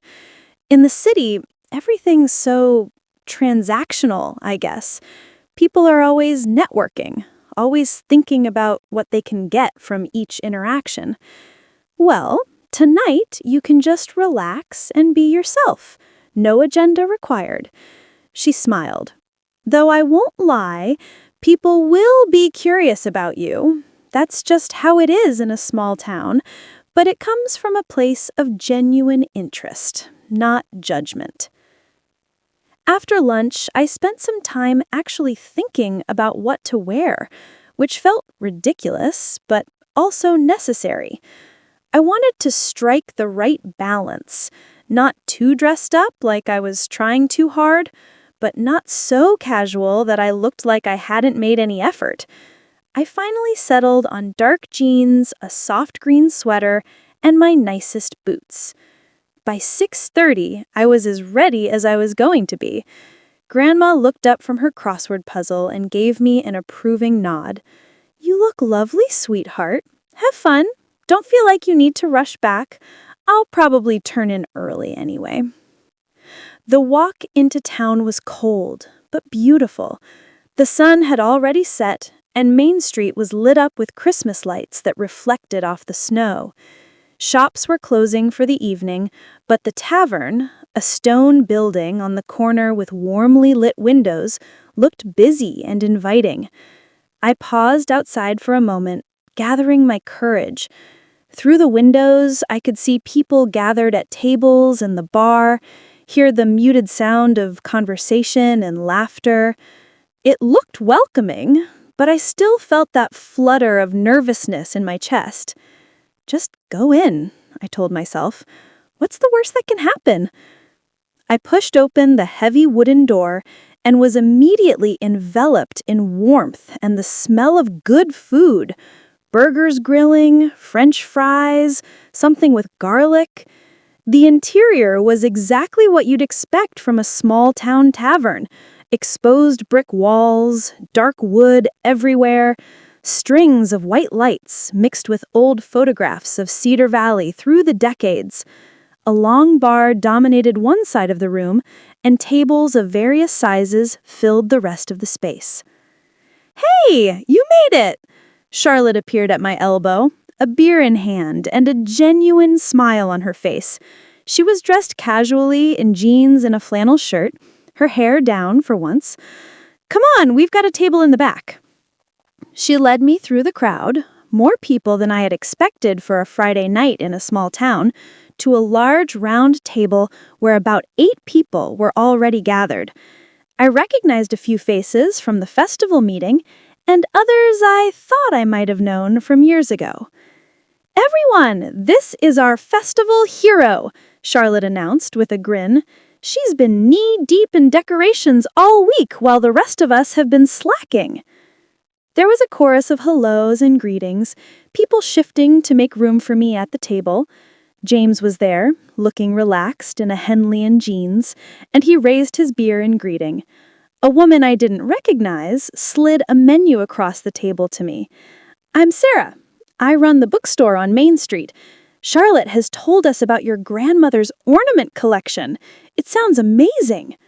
"It really is," I said, feeling myself start to relax slightly. My great-grandfather was incredibly talented. "Your whole family is talented," said an older man across the table. It took me a moment to place him. Mr. Davies from the hardware store. "Your grandfather built half the porches in this town, and your grandmother has been the backbone of every community event for 40 years. Before I could respond, a server appeared to take drink orders. I asked for a local beer Charlotte recommended, and then conversation flowed around me in an easy way that didn't require constant participation. No one was trying to one-up anyone else. No one was dropping names or talking about deals or achievements. They were just talking, being together. "So, how are you finding the return to Cedar Valley?" James asked during a lull in the general conversation. Several people turned to listen, their interest evident, but not aggressive. "Honestly, it's been really good," I said, surprised by how much I meant it. Different from what I'm used to, but in a good way. Quieter, more, more real somehow. "What do you do in the city?" Sarah asked, if you don't mind me asking. "Marketing, corporate strategy, and brand development, mostly." "That sounds fancy," someone said, a younger guy whose name I hadn't caught. "It sounds fancier than it is," I admitted. "A lot of meetings and presentations and trying to convince people they need things they probably don't." That got a few laughs, and I felt some of the tension in my shoulders ease. "Do you think you'll stay through Christmas?" asked a woman named Linda, who apparently worked at the elementary school. "That's the plan. Help with the festival, spend time with Grandma." "And after that?" This from Charlotte, who was watching me with those perceptive eyes. "I honestly don't know," I said, and it felt good to admit it out loud. I came here thinking it was just a temporary thing, but the longer I'm here, the less I want to go back. There was a moment of quiet around the table, and I worried I'd said too much, revealed too much uncertainty. But then Mr. Davies raised his glass. "To not knowing," he said, "and to having the courage to admit it." Everyone raised their glasses, including me, and we all drank to that simple toast. It felt significant somehow, this acknowledgement that not having all the answers was okay, that uncertainty wasn't something to be ashamed of. The food arrived. I'd ordered a burger that turned out to be enormous and perfectly cooked, and the conversation shifted to lighter topics. Someone told a story about their dog getting into the Christmas decorations. Someone else shared gossip about a couple who'd gotten engaged at the tree lighting last year. Charlotte talked about a new painting she was working on, and James described a renovation project that had turned into a comedy of errors. I found myself laughing more than I had in months. Genuine laughter that came from being relaxed and in good company. These people weren't performing for each other. They weren't trying to impress or compete. They were just sharing their lives, the mundane and the meaningful all mixed together in a way that felt honest and real. "Your grandmother talks about you all the time, you know," Sarah said, during a quieter moment when some of the others were debating something about the festival. "She's so proud of you, of everything you've accomplished." "I'm not sure I've accomplished all that much," I said quietly. "That's not what she thinks. She lights up whenever your name comes up. But I also think she's really happy you're here. Not because you're successful or impressive, but just because you're her granddaughter and she loves you." Something about that simple statement hit me harder than expected, and I had to blink back unexpected tears. When was the last time I'd felt valued just for existing, not for what I could do or achieve or provide? The evening wore on, people coming and going from the table as others from the community stopped by to say hello. I met what felt like dozens of people, some I vaguely remembered from childhood, others who were new to town or whom I'd simply forgotten. Each one greeted me warmly, without the calculating assessment I'd gotten used to in professional settings. Around 9, someone suggested moving to the back room, where there was apparently a dartboard and more space to spread out. Half the table migrated that direction, but I found myself staying put, content to sit with Charlotte, James, and Sarah, nursing another beer and just talking. "Can I ask you something?" Charlotte said, eventually, looking at me with that direct gaze of hers, "and you can totally tell me to mind my own business." "Sure," I said, curious. "What made you decide to come back? Like really, underneath the official reason of helping with the festival? What pulled you home?" I thought about that, swirling the beer in my glass. I think I got tired of feeling like I was always chasing something. In the city, there's always another goal, another promotion, another achievement that's supposed to make everything worthwhile. But I kept hating those goals and nothing changed. I still felt empty. And then Grandma called, and something in her voice it made me realize I'd been so focused on building this impressive life that I'd forgotten to actually live. James nodded slowly. "I know that feeling. That's why I came back too. Got tired of building things that didn't matter for people I didn't care about." "Do you ever regret it?" I asked. "Coming back, I mean. Do you ever wonder what would have happened if you'd stayed?" "Sometimes," he admitted. "Usually at 3 a.m. when I can't sleep. But mostly, no. I sleep better here. I wake up looking forward to my day. I know my neighbors and they know me. That seems like a pretty good trade for whatever I gave up. The thing is, Sarah, added, "Success looks different depending on where you're standing. In the city, maybe success is the big title and the impressive salary and the corner office. But here, it's about building something that lasts, being part of something bigger than yourself, knowing you matter to people." We sat with that for a while, and I felt something shifting in my chest.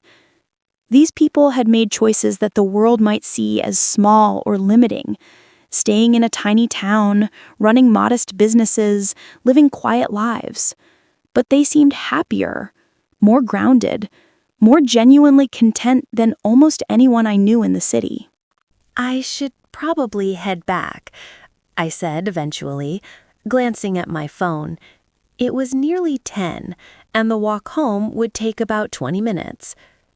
"I'll walk with you," James said, standing and grabbing his coat. "I'm heading that direction anyway." We said our goodbyes to Charlotte and Sarah and the others, then stepped out into the cold night. The temperature had dropped significantly, and our breath came out in clouds as we started walking. For a few minutes, we walked in comfortable silence, our boots crunching in the snow. Main Street was quiet now, most shops dark, only the Christmas lights still burning bright. "Thanks for inviting me tonight," I said eventually. "I almost didn't come." "I'm glad you did. You fit in well." "Did I? I kept worrying I was saying the wrong thing or seeming too, too city or something." He laughed. "No one was thinking that. People were just happy to get to know you.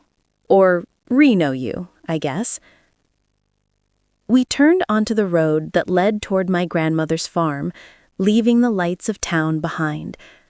Above us, the stars were brilliant, undimmed by light pollution. "Can I ask you something?" James said after a while. "Sure." "Do you think you'll stay? After the festival, I mean." It was the second time tonight someone had asked me that, and I still didn't have a good answer. I don't know. Part of me wants to, but I have a whole life in the city, an apartment, a job, obligations. I can't just walk away from all of that. "Can't you?" He said it gently, not challenging, just questioning. "It's not that simple." Maybe not, but maybe it's also not as complicated as you think. He paused, seeming to consider his words. I had all those same thoughts when I was trying to decide whether to move back, all the logical reasons why I should stay in Portland, while leaving was irresponsible or short-sighted. But then I asked myself one question: where do I want to wake up every morning? And the answer was clear, even if it wasn't logical. We'd reached the turnoff to my grandmother's driveway. James stopped, hands in his pockets, his face barely visible in the darkness. He continued, "I'm not saying you should stay. That's your decision to make. I'm just saying don't let fear of making the wrong choice keep you from making any choice at all. Trust yourself. Trust what feels right." "What if what feels right isn't what makes sense?" I asked quietly. He smiled. "Then maybe it's time to redefine what makes sense." We said goodnight, and I watched him head back toward town before turning down the driveway. The farmhouse was dark, except for the porch light Grandma had left on for me. I let myself in quietly, not wanting to wake her if she'd already gone to bed. In the living room, the Christmas tree lights were still on, casting their warm glow over everything. I sat down on the couch, not quite ready to go upstairs yet, and looked at the tree. The ornaments, the lights, the star on top that had been there since my childhood. My phone buzzed with notifications, work emails that had piled up, messages from colleagues wondering where I was, updates on projects that felt like they belonged to someone else's life. I scrolled through them with a sense of detachment. None of it felt urgent. None of it felt important. What felt important was sitting in this living room, in this house that had stood for over 100 years, in this town where people knew each other's names and showed up for each other and built things meant to last. What felt important was the work in the barn, the stories I was uncovering, the connections I was rebuilding. What felt important was the possibility that maybe, just maybe, I'd found my way back to something I'd lost without realizing it. A sense of home, of belonging, of being part of something real. I turned off the tree lights and headed upstairs, pausing at Grandma's door again to listen to her breathing. In my own room, I changed into pajamas and slipped under the quilt, looking out at the stars one more time. Tomorrow, I'd go back to the barn. I'd continue cataloging the decorations, piecing together the history of this community, one ornament at a time.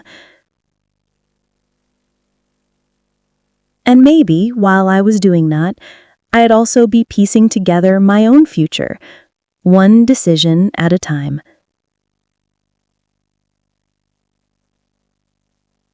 James's words echoed in my head. Where do you want to wake up every morning? And lying there in the darkness, in the room that had always been mine, in the house where my grandmother slept peacefully down the hall, in the town that was slowly claiming me back, I was starting to know the answer to that question. I just had to be brave enough to admit it. The weekend passed in a pleasant blur. Saturday, I spent almost entirely in the barn, making such good progress on the inventory that I could see the end in sight. Sunday, Grandma insisted I take a break from work and go to church with her, something I hadn't done in years.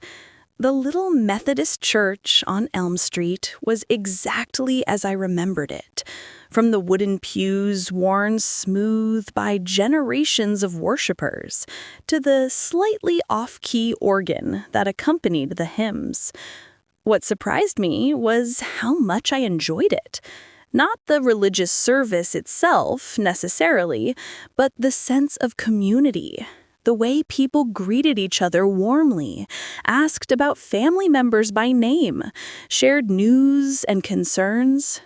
After the service, there was coffee and cookies in the fellowship hall, and I found myself drawn into conversations with people I'd known as a child, all of them genuinely pleased to see me back. By Monday morning, the festival was just a week away, and the energy in town had shifted noticeably. Everywhere I looked, people were preparing. Shops were putting up extra decorations. The town square was being set up for the Christmas market, with white tents being assembled and vendor spaces marked out. There was a buzz of anticipation in the air that was almost tangible. I was in the barn Monday morning, working through the last few boxes of miscellaneous decorations, when my phone rang. Charlotte's name appeared on the screen. "Hey," I answered, tucking the phone between my ear and shoulder so I could keep working. "Hey, so I have a favor to ask, and feel free to say no if it's too much. What's up?" The committee is meeting this afternoon to start setting up the big structural pieces in the town square. The archway, the vendor booths, the stage for caroling. We're short on volunteers and could really use extra hands. Any chance you'd be interested? I looked around the barn. I'd been planning to finish the inventory today, but there were only a few boxes left. They could wait. Sure, I can help. What time? 2 o'clock? Town Square? I'll be there. After lunch, I bundled up and walked into town. The afternoon was cold but sunny, the kind of winter day that made everything sparkle. When I reached the town square, I found what looked like controlled chaos. About 15 people moving around purposefully, carrying lumber and decorations, calling out measurements and instructions. Charlotte spotted me and waved, making her way over. She was wearing work gloves and a knit hat, her cheeks pink from the cold. "You're a lifesaver. Come on, I'll show you what needs doing." The next few hours flew by in a flurry of physical work. We assembled the archway that would mark the entrance to the Christmas market, a structure made of white painted wood that would be covered in garland and lights. We set up vendor booths, making sure they were level and stable. We constructed a small stage where carolers would perform throughout the festival. James was there too, along with several other people I'd met at the tavern. We worked together in teams, and there was something deeply satisfying about the collaborative effort. No one was in charge exactly. Charlotte coordinated things, but everyone contributed ideas and solutions. When someone struggled with a task, others jumped in to help without being asked. "Hand me that level," James said at one point. We were working together to ensure one of the vendor booths was properly set up. I passed it to him and watched as he checked each corner carefully. "You are very precise," I observed. "Measure twice, cut once," he said with a grin. "Carpentry 101. Though, honestly, it's just how my brain works. I like things to be right." I get that. I'm the same way with the inventory system. Charlotte probably thinks I'm obsessive about the details. Charlotte appreciates the details. She just hides it under her artistic vibe. He adjusted one of the booth's legs slightly. There. Perfect. By 5 o'clock, the square was transformed. The archway stood proudly at the entrance, the vendor booths were set up in neat rows, and the stage was ready for decorating. We all stood back to admire our work, tired but satisfied. "This is really coming together," Mr. Davies said, hands on his hips as he surveyed the scene. "Best setup we've had in years." "We still need to do all the decorating," Charlotte reminded everyone. "The garland and lights for the archway, the booth decorations, the stage backdrop, that's Wednesday's project." "And the tree lighting setup is Thursday," added Mrs. Chen. "We need to make sure the electrical is all working properly." "What about Friday?" "Friday, we do the final walkthrough, make sure everything's perfect. Then Saturday is the big day. The festival opens." Charlotte pulled out her tablet and started scrolling through her checklist. "We're in good shape, but this week is going to be busy." As people started dispersing, James fell into step beside me. "Walking home?" "Yeah, you?" "I'm heading that direction. Mind some company?" We walked together through the early evening, the sun already setting behind the hills. The street lights were coming on, and the Christmas decorations seemed to glow more brightly as darkness fell.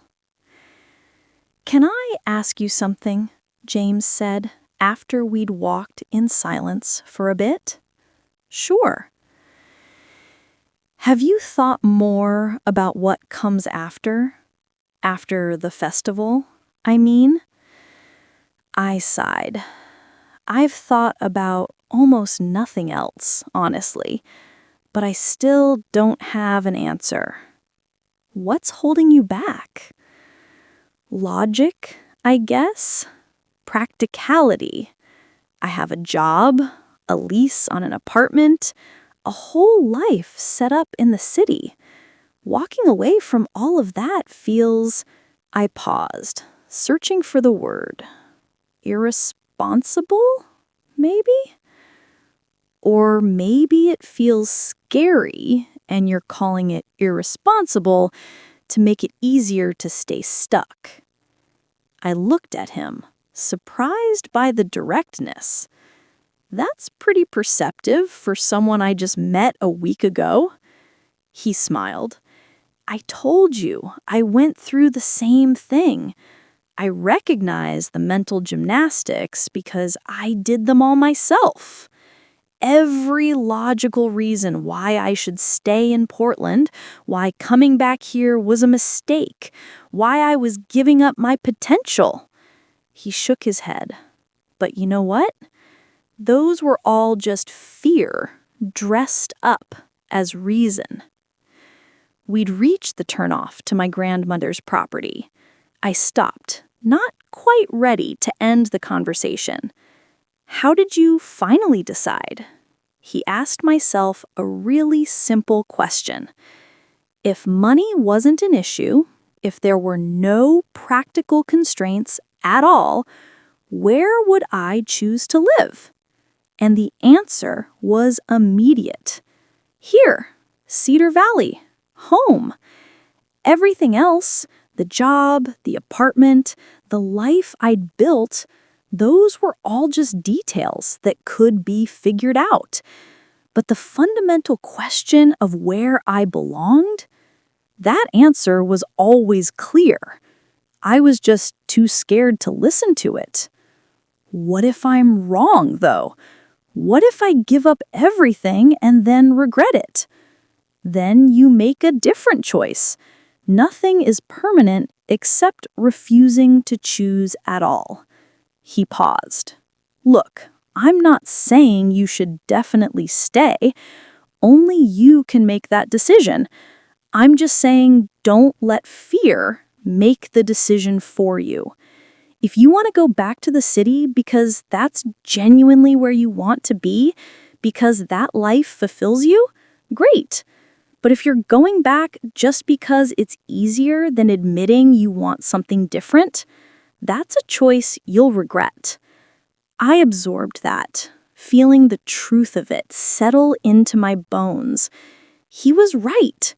I'd been hiding behind logic and practicality, when really I was just afraid.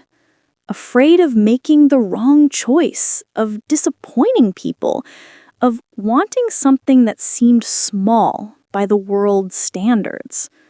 Thank you, I said quietly, for being honest. Anytime. And hey, whatever you decide, it'll be okay. You're going to be okay. He headed off down the road toward town, and I stood there for a moment watching him go, feeling both unsettled and oddly comforted. Then I turned and walked up the driveway to the farmhouse. Inside, Grandma was in the kitchen, as usual, this time making what smelled like apple pie. She looked up when I came in, her expression warm. How was the setup? Good. Really good, actually. The square is looking amazing. I hung up my coat and moved to wash my hands at the sink. Can I help? You can peel those apples if you'd like. I got ambitious and decided to make 2 pies. We worked together in comfortable silence for a while, me peeling apples while she rolled out dough. The kitchen was warm and filled with the smell of cinnamon and butter, and through the window I could see snow starting to fall again, light flurries that danced in the porch light. "Grandma," I said eventually, "can I ask you something?" "Of course, sweetheart. When you were young, did you ever think about leaving Cedar Valley? Going somewhere bigger? Doing something different?" She smiled, her hands never pausing in their work. "Oh, yes. I was going to move to Chicago, become a nurse at one of the big hospitals there. Had it all planned out. What happened? I met your grandfather." She laughed softly. "I was 22, all packed and ready to leave, and I met this carpenter at a church social. Within 3 months, we were engaged, and suddenly Chicago seemed very far away and very unimportant. Do you ever regret it? Staying here instead of following your original plan? She set down her rolling pin and looked at me directly. Not for a single day. I had a good life here, a full life. I had your grandfather for 47 years, raised your father, got to know my community inside and out, made a difference in small but meaningful ways. Chicago would have been exciting, sure, but it wouldn't have been better, just different. She went back to her dough, and I continued peeling apples, turning her words over in my mind. "Can I tell you something?" she said after a moment. "I've watched you these past couple weeks, and I've seen something shift in you. You've relaxed. The tightness around your eyes has eased. You smile more freely. You seem lighter somehow." "I feel lighter," I admitted. "Being here, doing this work, being part of things, it feels right in a way nothing has felt right in a long time." "Then maybe that's your answer." "But it's not practical. I can't just walk away from my career, my—" "Sweetheart," she interrupted gently. "When you're 86 years old and looking back on your life, do you think you're going to wish you'd spent more time climbing the corporate ladder? Or are you going to wish you'd listened to your heart?" I set down the peeler, my eyes suddenly wet. "I don't want to have regrets." "Then don't make choices that will cause them." She came around the counter and pulled me into a hug, and I let myself lean into her, breathing in her familiar scent of vanilla and home. "The life is shorter than you think, sweetheart. Don't waste it on should when you could have could." We finished making the pies together, and while they baked, we sat in the living room with tea, watching the snow fall outside and the Christmas tree lights twinkle in their reflection on the window. The house was quiet and warm, and I felt something in me settling, like pieces clicking into place. That night, lying in bed and listening to the old house creak around me, I made a decision. Not the final decision, not yet, but a decision nonetheless. I was going to stop hiding behind logic and practicality. I was going to be honest with myself about what I wanted. And what I wanted, I was beginning to realize, was this. All of this. The farmhouse and the barn full of memories, the town square and its festivals, the people who knew my name and cared about my well-being, not because of what I could do for them, but simply because I belonged. The work that felt meaningful, even if it wasn't impressive. The pace of life that allowed for apple pies and evening tea and conversations that mattered. I wanted to wake up every morning in this house, in this town, in this life. I wanted to know my neighbors and work with my hands and build something real. I wanted to stop running toward some vague definition of success and start walking toward actual contentment. The question wasn't whether I wanted to stay. I knew the answer to that now, felt it in my bones with a certainty that was terrifying and liberating. The question was whether I was brave enough to choose it. Wednesday brought more volunteers to the town square to start the decorating. I arrived mid-morning to find Charlotte directing a crew of about 20 people, assigning tasks and handing out supplies. She immediately put me to work helping wrap the archway in fresh garland. "We've got real pine this year," she said, handing me work gloves. "The Mitchells donated it from their tree farm. Smells amazing, but watch out for the sap." She was right on both counts. The garland was beautiful and fragrant, but working with it left my gloves sticky and my hands smelling of pine. I didn't mind. There was something satisfying about the physical work, about seeing the space transform under our collective effort. James arrived around noon with the repaired decorations from his workshop.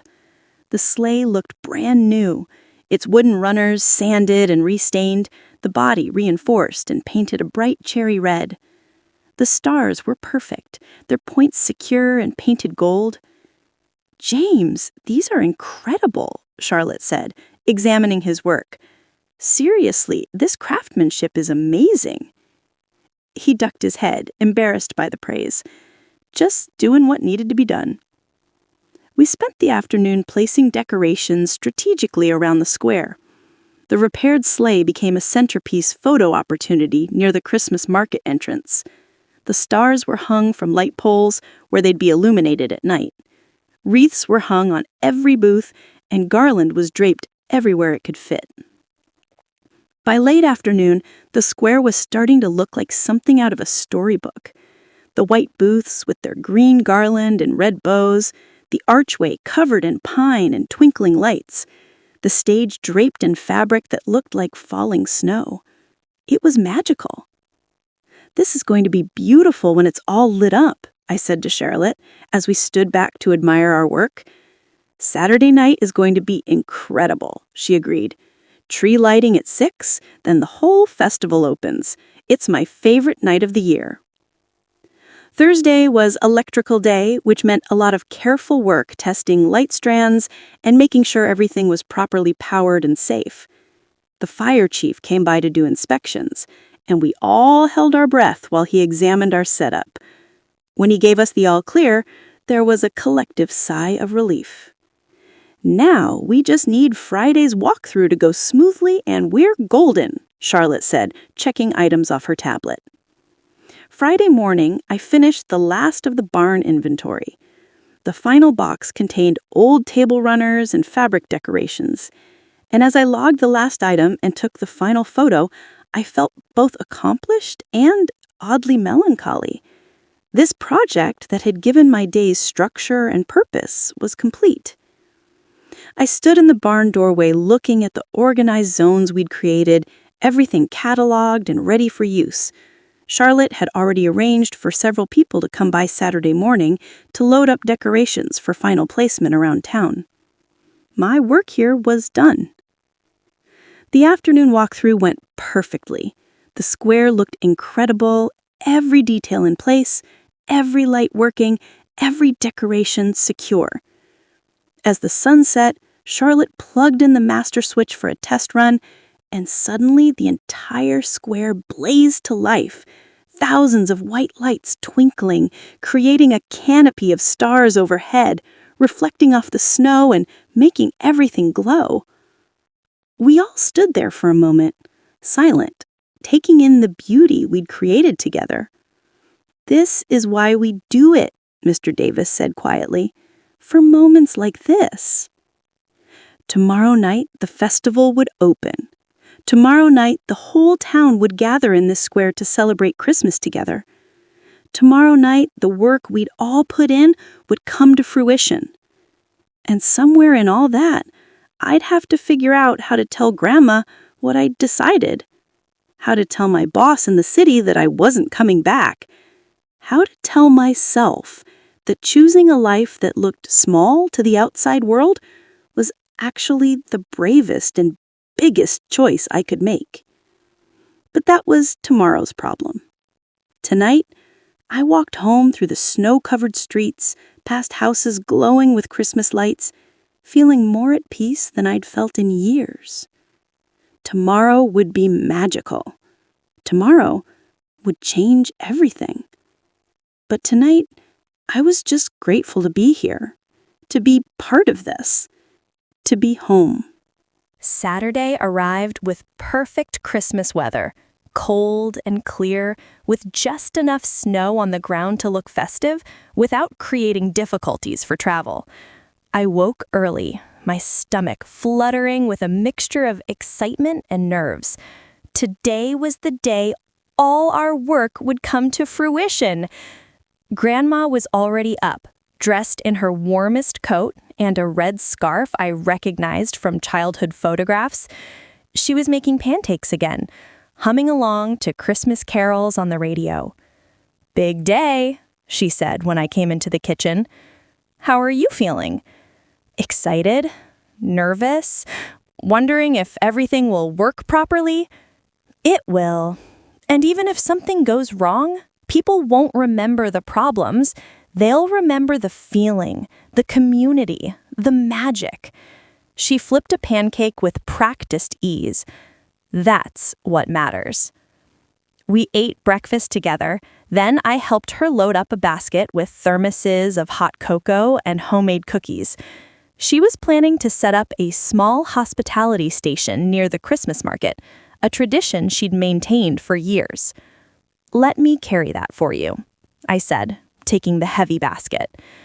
We walked into town together, taking our time, watching Cedar Valley wake up on this special day. Shop owners were out early, adding final touches to their storefronts. Families were already starting to arrive, children bundled in winter coats, pointing excitedly at the decorations. The air buzzed with anticipation. The town square looked even more magical in daylight than it had during our test the night before. The white vendor booths with their garland and bows, the archway standing proud at the entrance, the stage ready for carolers. Everything was perfect. Charlotte was already there, clipboard in hand, directing volunteers as they made final preparations. She spotted us and waved us over. "Your grandmother's spot is ready," she said, gesturing to a small table near the market entrance that had been set up with a festive tablecloth and a "free hot cocoa" sign. "And I need to still you for about an hour, if that's okay. We're doing final placement of some of the barn decorations around town." I helped Grandma get settled at her station, making sure she had everything she needed, then followed Charlotte to where a truck was loaded with decorations. James was there, along with Mr. Davies and a few others I recognized from the various work sessions. "All right, team," Charlotte said, consulting her tablet. "We need wreaths hung on every street lamp along Main Street. The vintage sleigh goes in front of the bookstore. The large stars get mounted on the gazebo in the park. And the ornament collection, the really special one, needs to be set up in the community center display case." We split into teams and dispersed. I ended up working with James, tasked with hanging the wreaths. It was cold work, and my fingers grew numb despite my gloves, but there was something satisfying about watching the street transform with each wreath we added. "Last one," James said, climbing down from the ladder we'd been using. He stepped back to look at our handiwork. "That looks pretty good." The wreaths hung from every lamppost as far as we could see, each one decorated with a red bow and small battery-powered lights that would illuminate when evening came. Combined with the garland and lights already in place, Main Street looked like something out of a movie. "It's beautiful," I said softly. "Yeah," he agreed. "You helped make this happen, you know. The inventory, the organization, the preparation. This festival wouldn't be what it is without your work. It was a team effort. It always is. But you were part of the team. You showed up. That matters." We made our way to the community center next, where Charlotte was carefully arranging my great-grandfather's ornaments in a large glass display case. Each ornament was positioned perfectly, with a small card explaining its history.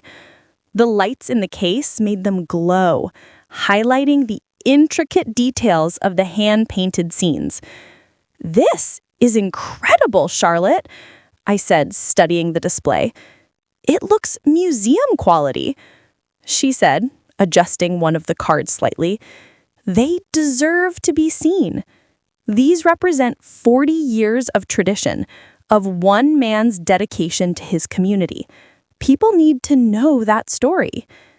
By noon, all the final touches were in place. The vendor booths were stocked with local crafts and goods.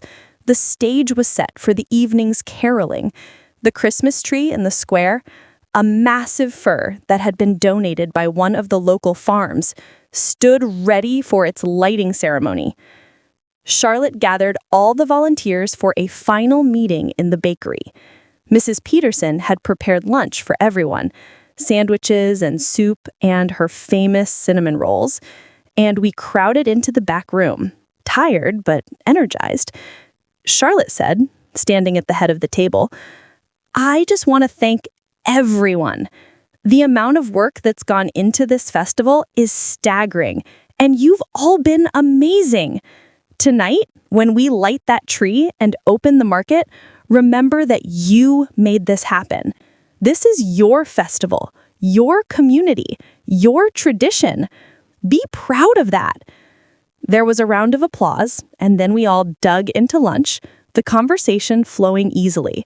These people had become familiar to me over the past 2 weeks. Their quirks and humor, their stories and concerns, they weren't just acquaintances anymore. They were something more, something that felt dangerously close to friends. After lunch, Charlotte pulled me aside. "So, the tree lighting ceremony is at 6. The mayor does a little speech, we do some caroling, then we flip the switch and everything lights up. After that, the market officially opens and stays open until 9. Can you help staff your grandmother's cocoa station? She probably shouldn't be on her feet all evening." "Of course. I was planning on it anyway." "Perfect. And hey," she paused, looking at me with that direct gaze of hers, "I'm really glad you came back. For the festival, yeah, but also just in general. You belong here. I hope you know that." Before I could respond, she was off to handle some other detail, leaving me standing there with a lump in my throat. I spent the afternoon helping Grandma prepare more cocoa and cookies, and when people started arriving for the tree lighting around 5:30, the town square was already packed. Families crowded around, children sitting on parents' shoulders, everyone bundled in winter coats and scarves. The vendors had opened their booths early, and the smell of roasted chestnuts and cinnamon mixed with the crisp winter air. The mood was joyful, anticipatory. People greeted each other warmly, neighbors catching up, children running around playing tag despite the cold. Carolers on stage were taking a break, replaced by instrumental Christmas music.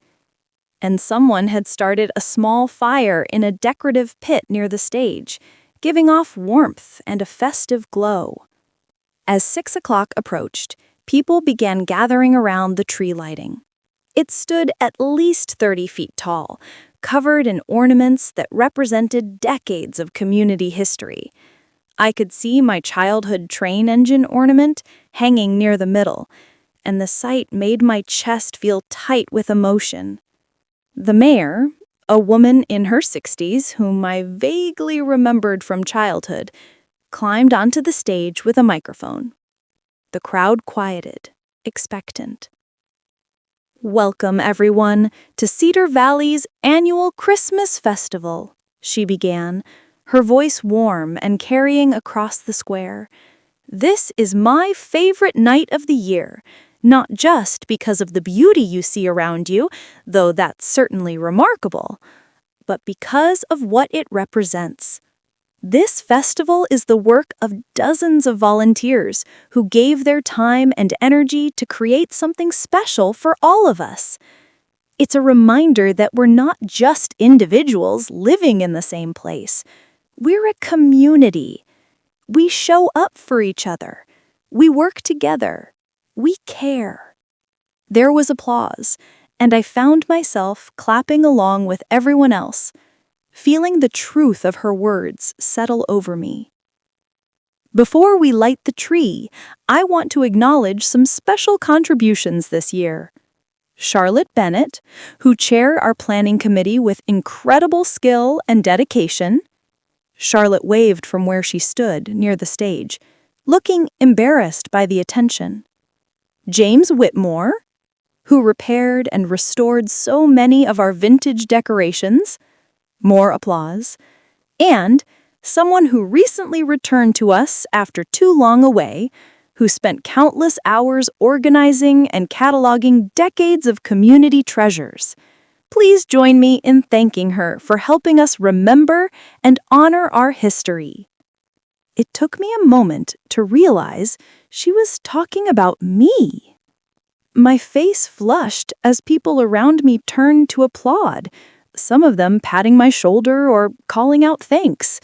Grandma, standing beside me at our cocoa station, squeezed my hand and smiled with obvious pride. Now, let's light this tree. On the count of 3. 1, 2, 3. The tree blazed to life, its thousands of lights creating a cascade of warmth and color against the darkening sky. Simultaneously, all the other lights around the square activated: the archway, the vendor booths, the reeds on the lampposts, the stars on the gazebo. The entire square seemed to glow, magical and timeless. The crowd erupted in cheers and applause.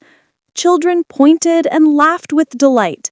Someone started singing "O Holy Night," and others joined in, the voices blending together in harmony that sent shivers down my spine. I stood there, surrounded by this community, helping my grandmother pour hot cocoa for cold hands, and felt something profound shift inside me. This was it. This was what I'd been searching for without knowing it. Not success or achievement or impressive titles. Just this. Being part of something real. Something that mattered in a fundamental human way. As the caroling continued and people began moving through the Christmas market, exploring the vendor booths and admiring the decorations, I caught James's eye across the crowd. He was standing with a group of friends, but when he saw me, he smiled and raised his cup of cocoa in a small toast. I smiled back, raising my own cup, and in that moment, I knew. I knew what I was going to do, what choice I was going to make. The certainty of it was terrifying and liberating. The evening flowed around me in a blur of faces and conversations. People stopped by our station for cocoa, many of them taking the time to chat with Grandma, to tell stories about past festivals, to share what the tradition meant to them. I listened, served drinks, laughed at jokes, and felt myself becoming woven into the fabric of this community in a way I hadn't been since childhood. Around 8 o'clock, Charlotte appeared at the station, 2 plates of food in her hands. "You two need to eat." Mrs. Peterson sent over some of her famous beef stew and fresh bread. "Go sit over there for 15 minutes. I'll handle the cocoa." Grandma and I gratefully accepted, carrying our food to a nearby bench where we could still see everything. The market was in full swing now, people moving from booth to booth, examining handmade crafts and local goods. The carolers on stage were taking a break, replaced by instrumental Christmas music. "This is wonderful," Grandma said, taking a bite of stew. "One of the best festivals we've had." "You say that every year," I teased gently. "And every year I mean it. But this year is special. Having you here, seeing you be part of it, that makes all the difference for me." Grandma, I need to tell you something. I think I already know, sweetheart. I want to stay. Not just through the holidays. I want to move back. To Cedar Valley. To make this my home again. The words tumbled out, and saying them aloud made them real in a way thinking about them hadn't. She set down her spoon and took my hand. Her eyes were bright, maybe with tears, Maybe just reflecting the lights around us. I was hoping you'd say that. It's probably crazy. I'll have to quit my job, break my lease, figure out what I'm going to do for work here. None of it makes logical sense. The heart rarely makes logical sense, but that doesn't mean it's wrong. She squeezed my hand. You'll figure out the details. What matters is that you're choosing a life that feels right, not just a life that looks right on paper. We finished our meal and returned to the cocoa station, relieving Charlotte. The festival continued around us, the energy never flagging despite the cold. Children ran through the square, their laughter ringing out. Couples strolled hand in hand, stopping to admire decorations. Friends gathered in groups, warming their hands on cups of cocoa and cider. Around 9 o'clock, as the festival was officially closing for the night, James appeared at our station. Need help cleaning up? That would be great, I said. We worked together, breaking down the cocoa station, packing up the thermoses and leftover cookies. Grandma had already headed home, tired but happy. The square was clearing out, vendors closing their booths, families heading back to warm houses. So, James said as we worked, how does it feel? Your first Cedar Valley Christmas festival? Like coming home. Like remembering who I was supposed to be all along. He nodded, understanding in his eyes. Are you going to stay? Or is that too personal a question? I'm going to stay. I haven't figured out all the details yet, but I'm staying. I'm moving back. A smile spread across his face, genuine and warm. That's really good news. Cedar Valley needs people like you, people who care about preserving what matters, who show up, who contribute. I think I need Cedar Valley more than it needs me. Maybe it's mutual. We finished cleaning up and stood for a moment in the nearly empty square, looking at the lights still twinkling overhead. The tree glowed in the center, its ornaments catching the light. Somewhere in the distance, someone was still singing carols. Welcome home, James said. Thank you. For everything. For making me feel welcome. For being honest about your own experience. For just being a friend. Anytime. And hey, we should get together soon. Start figuring out your plan. What kind of work you might do here. I might know some people who could use someone with your skills. We exchanged numbers and said goodnight, and I walked home through the quiet streets, past houses with lights in their windows and wreaths on their doors. The moon was bright overhead, making the snow sparkle, and I breathed in the cold air with a sense of peace I'd never experienced in the city. At the farmhouse, I found Grandma in the living room, a blanket over her lap, tea steaming on the side table. She looked up when I came in. Successful night? She asked. The best, I said, sitting down in the chair across from her. Grandma, I meant what I said earlier. I'm staying. I'm really doing this. I'm so glad, sweetheart. But what about your job, your apartment? I'll call my boss on Monday, give notice. I have some vacation time saved up, so maybe I can work remotely for a few weeks during the transition. The apartment lease is up in February anyway, so I'll just not renew it. Have someone ship my stuff, or honestly, I don't need most of it. She smiled. You sound like you've been thinking about this. I have, constantly, and I keep coming back to the same answer. This is where I'm meant to be. This is home. We talked late into the night, making plans and dreaming about possibilities. Maybe I could do marketing consulting for local businesses. Maybe I could help organize community events. Maybe I'd figure out something completely different. The details didn't matter as much as the decision itself, the choice to build a life based on what felt right, rather than what looked impressive. When I finally went to bed, I stood at my window looking out over the snow-covered property, the barn where I'd spent so many hours, the fields stretching toward town. In the distance, I could still see the glow from the Christmas lights in the square.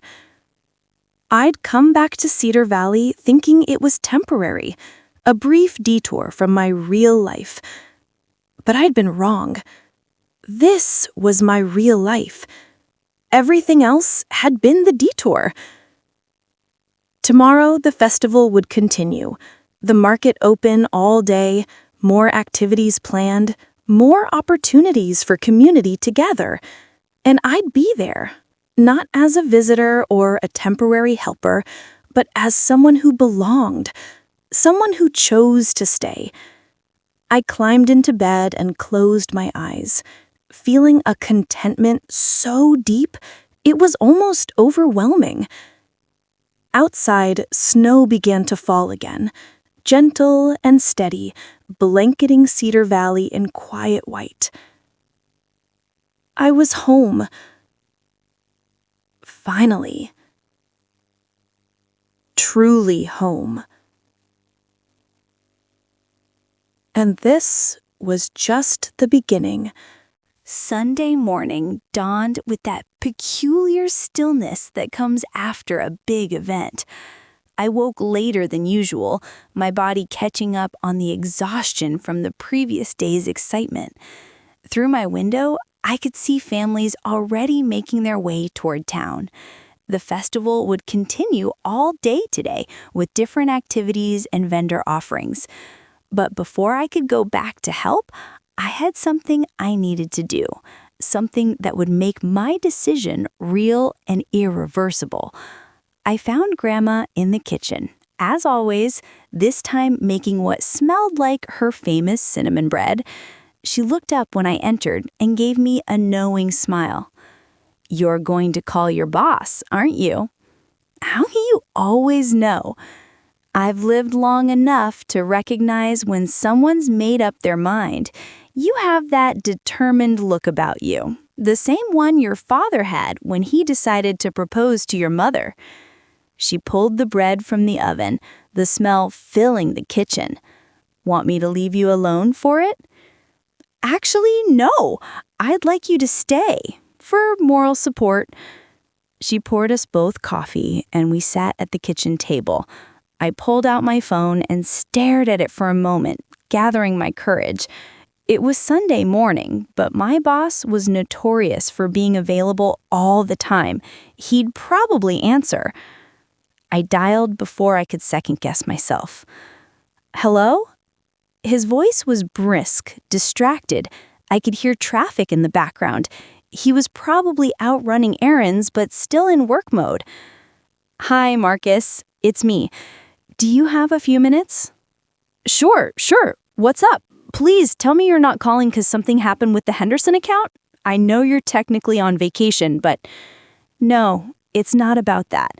Actually, I'm calling to give my notice." There was a pause, long enough that I wondered if the call had dropped. Then, "You're quitting? You're kidding." "I'm not kidding. I've decided to relocate, and I won't be returning to the office.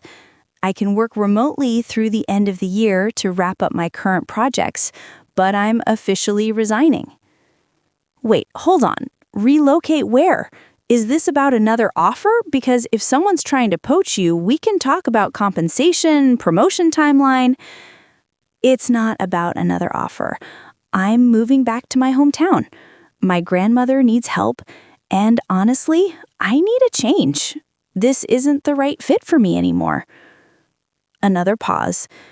When he spoke again, his tone had shifted from negotiation to something closer to disbelief. You're throwing away your career to move to some small town? Do you understand how hard it was to get where you are? How many people would kill for your position? I felt a flicker of the old anxiety, the voice that said he was right, that I was making a huge mistake, that success meant climbing the ladder no matter the cost. But then I looked at Grandma, sitting across from me with her coffee, her eyes warm and supportive, and the anxiety faded. I understand that this seems crazy to you, but I'm not throwing anything away. I'm choosing something different, something that actually makes me happy. Happiness doesn't pay the bills. Happiness doesn't advance your career. You're right, but happiness lets me sleep at night, and I haven't been able to do that in years. I took a breath. I appreciate everything you've taught me, Marcus, really, but this is my decision, and it's final. We talked for a few more minutes about logistics, how I'd transition my projects, what needed to be wrapped up, who would take over my accounts. He tried a few more times to change my mind, but his heart wasn't in it. He could hear that I'd already decided. When I finally hung up, my hands were shaking slightly. Grandma reached across the table and took them in hers. That was brave, sweetheart. It was terrifying. The best decisions usually are. She squeezed my hands. How do you feel? I took inventory of my emotions, surprised by what I found. Relieved, scared, but mostly free, like I just put down something heavy I'd been carrying for too long. That's exactly what you did. After breakfast, I walked into town to help with the festival's second day. The square was already bustling, families browsing the vendor booths, children lined up for what looked like cookie decorating at one of the community center tables, the smell of hot apple cider and roasted nuts filling the air. Charlotte found me almost immediately. Perfect timing! We need help with the ornament-making workshop. Think you can handle supervising a bunch of kids in glue? I can try. She led me to a tent where tables had been set up with craft supplies, plain wooden ornaments, paint, markers, glitter, ribbon. About a dozen kids were already there, ranging from what looked like 5 to maybe 12 years old, all bouncing with excitement. For the next 2 hours, I helped children create ornaments, offering suggestions, preventing glitter catastrophes, and generally ensuring that more art supplies ended up on ornaments than on clothing or faces. It was chaotic and loud and absolutely delightful.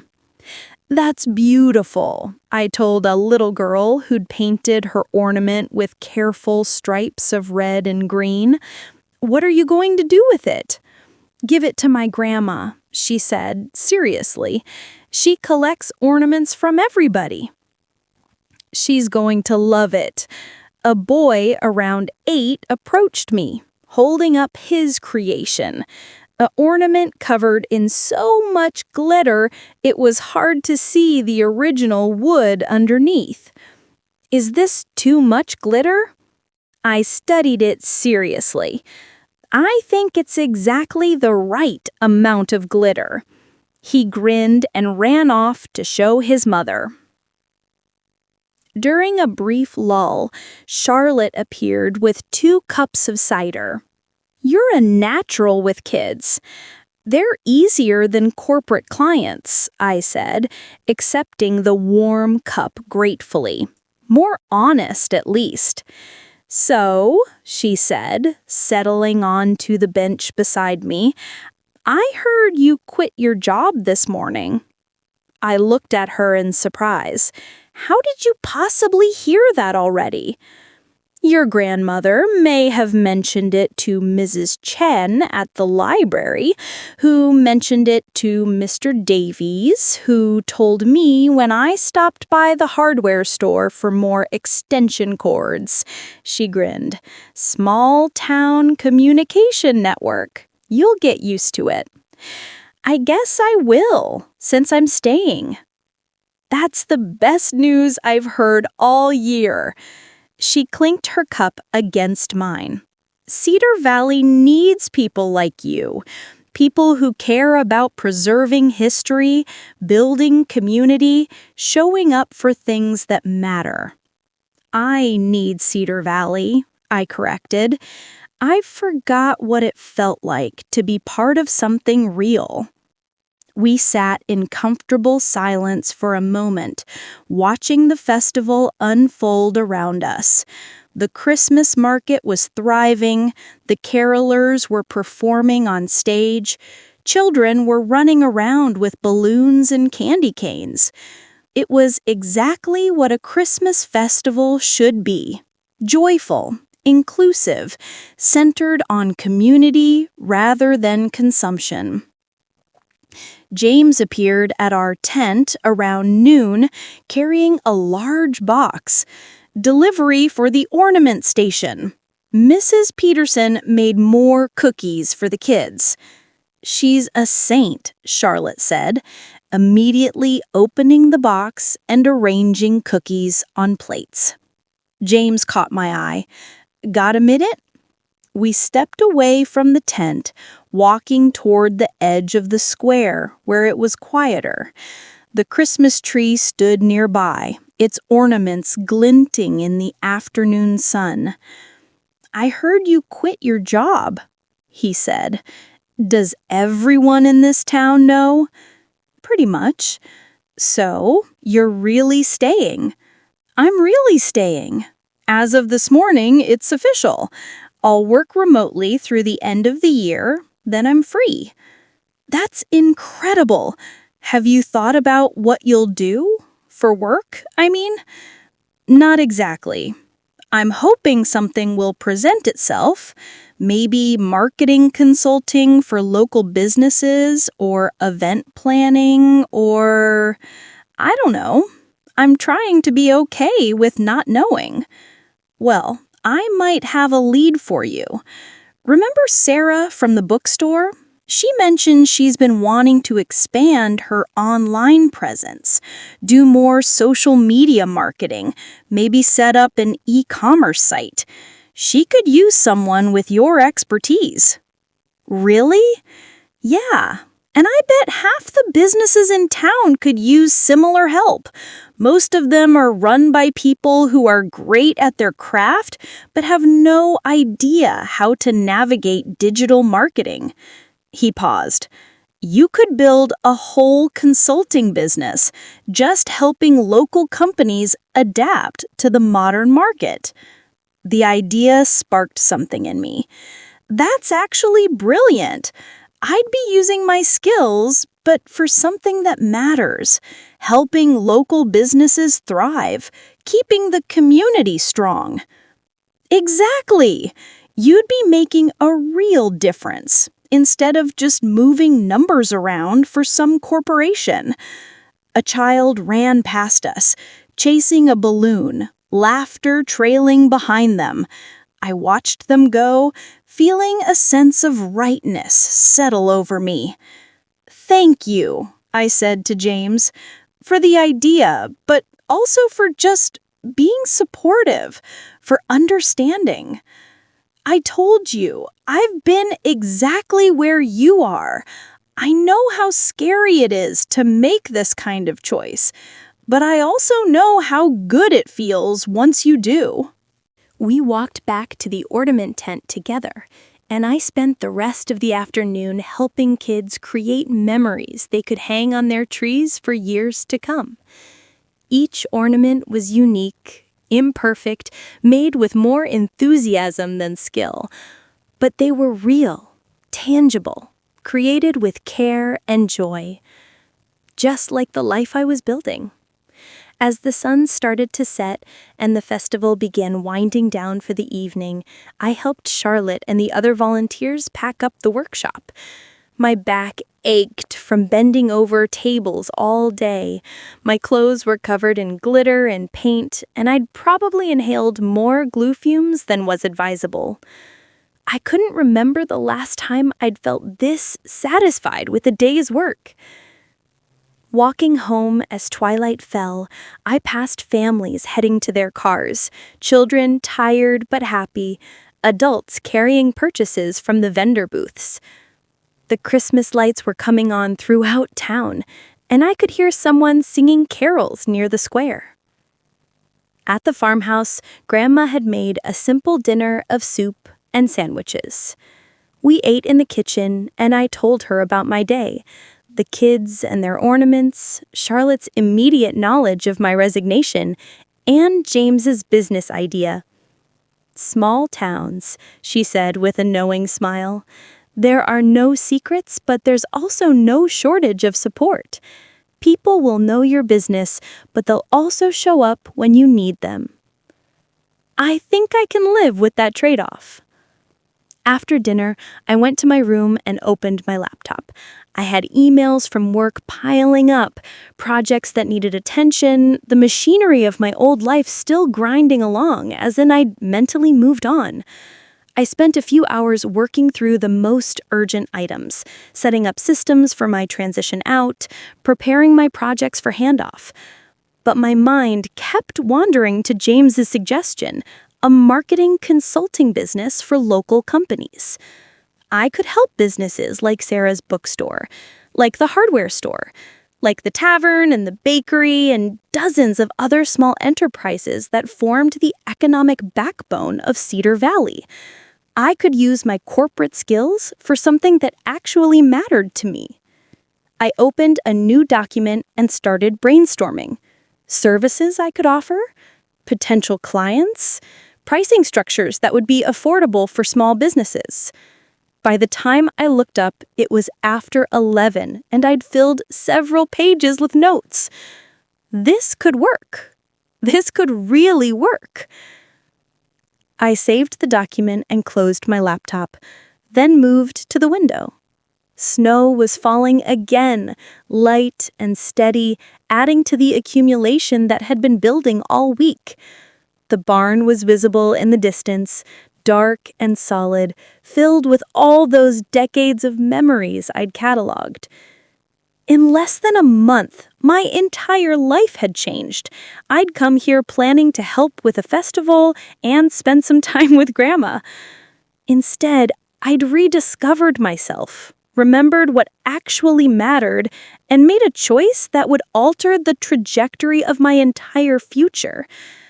It was terrifying, but it was also the most alive I'd felt in years. Tomorrow the festival would continue, one more day of activities and community and celebration. And then it would be over. And the real work would begin, figuring out the details of my new life, building a business from scratch, learning to be part of this community again, not as a visitor, but as a permanent resident. There would be challenges. I knew that. Moments of doubt and fear, times when I'd wonder if I'd made the right choice. But standing there at my window, looking out over the snow-covered property toward the lights of Cedar Valley glowing in the distance, I felt certain. This was where I belonged. This was home. And everything else, all the practical details, all the logistics, all the unknowns, we'd figure them out together. Because that's what communities did.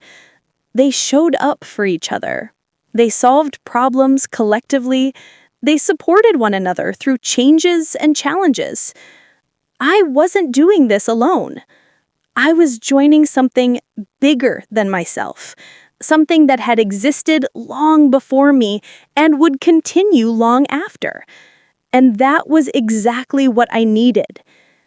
I climbed into bed and closed my eyes, listening to the house settle around me. Tomorrow would bring more work, more celebration, more steps forward into this new life I was choosing. But tonight, I was simply grateful. Grateful for Grandma and her patient wisdom, grateful for Charlotte and James and all the others who'd welcomed me back without judgment.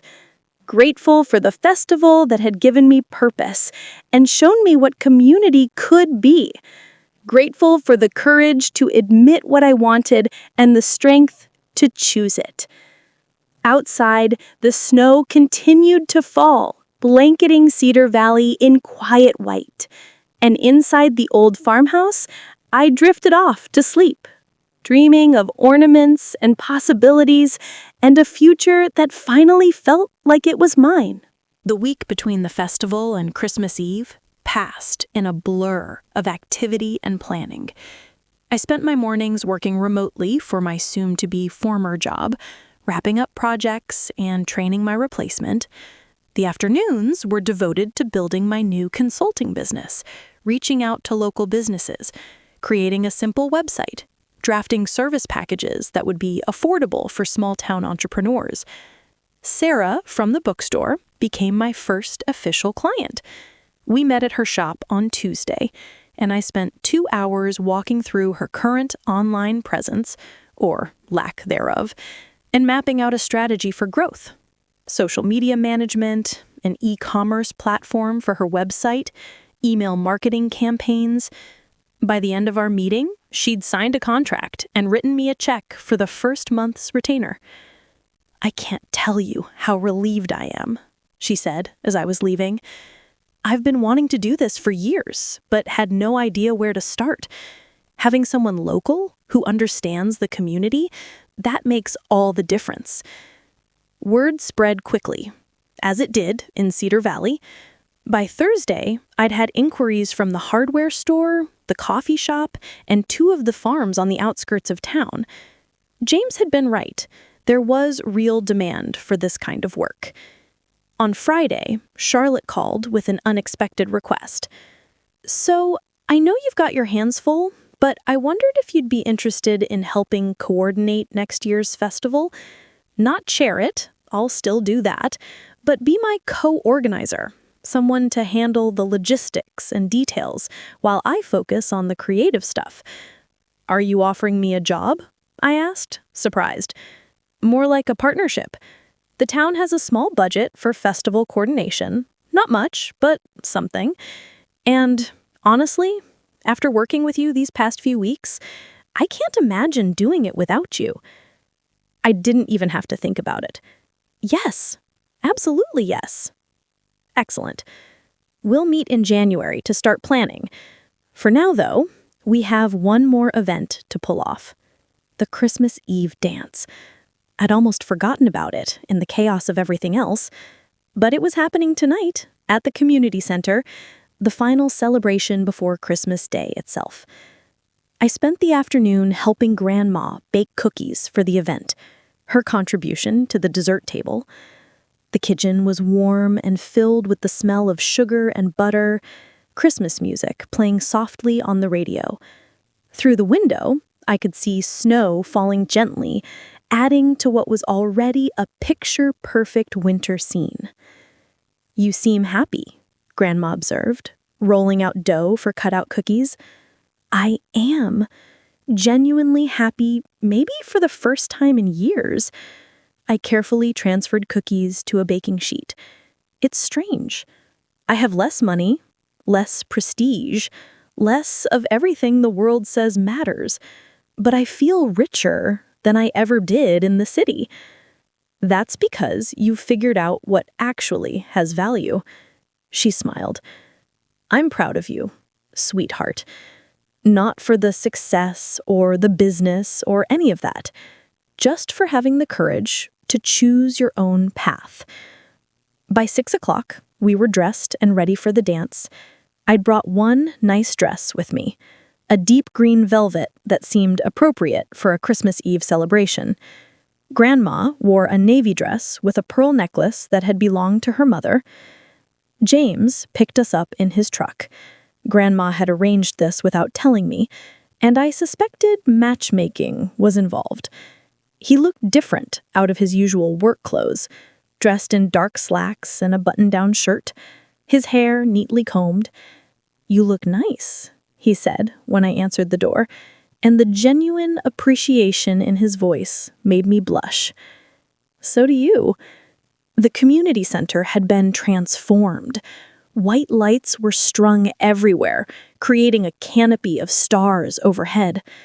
Tables were set up around the perimeter, covered in white cloths and decorated with evergreen centerpieces.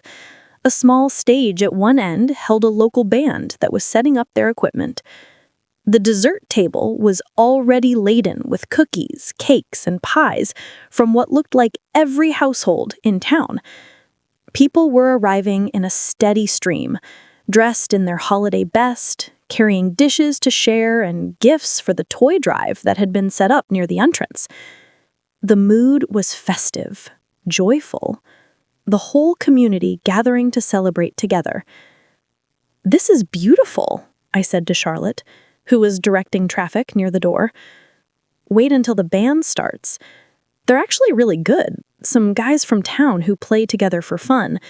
They do everything from swing to contemporary." The evening unfolded with the easy warmth that characterized all of Cedar Valley's events.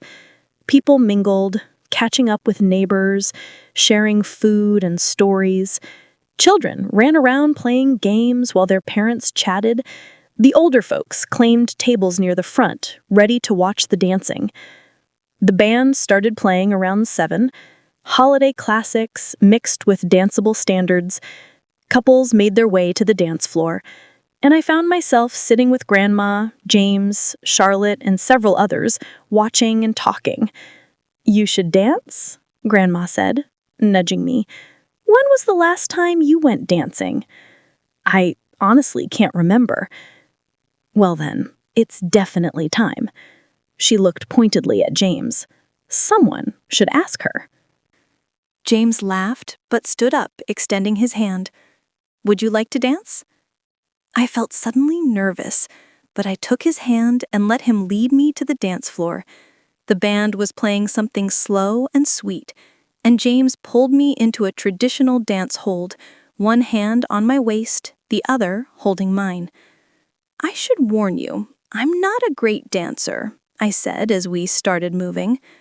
"Neither am I, but I think the point is just to move in roughly the same direction at roughly the same time."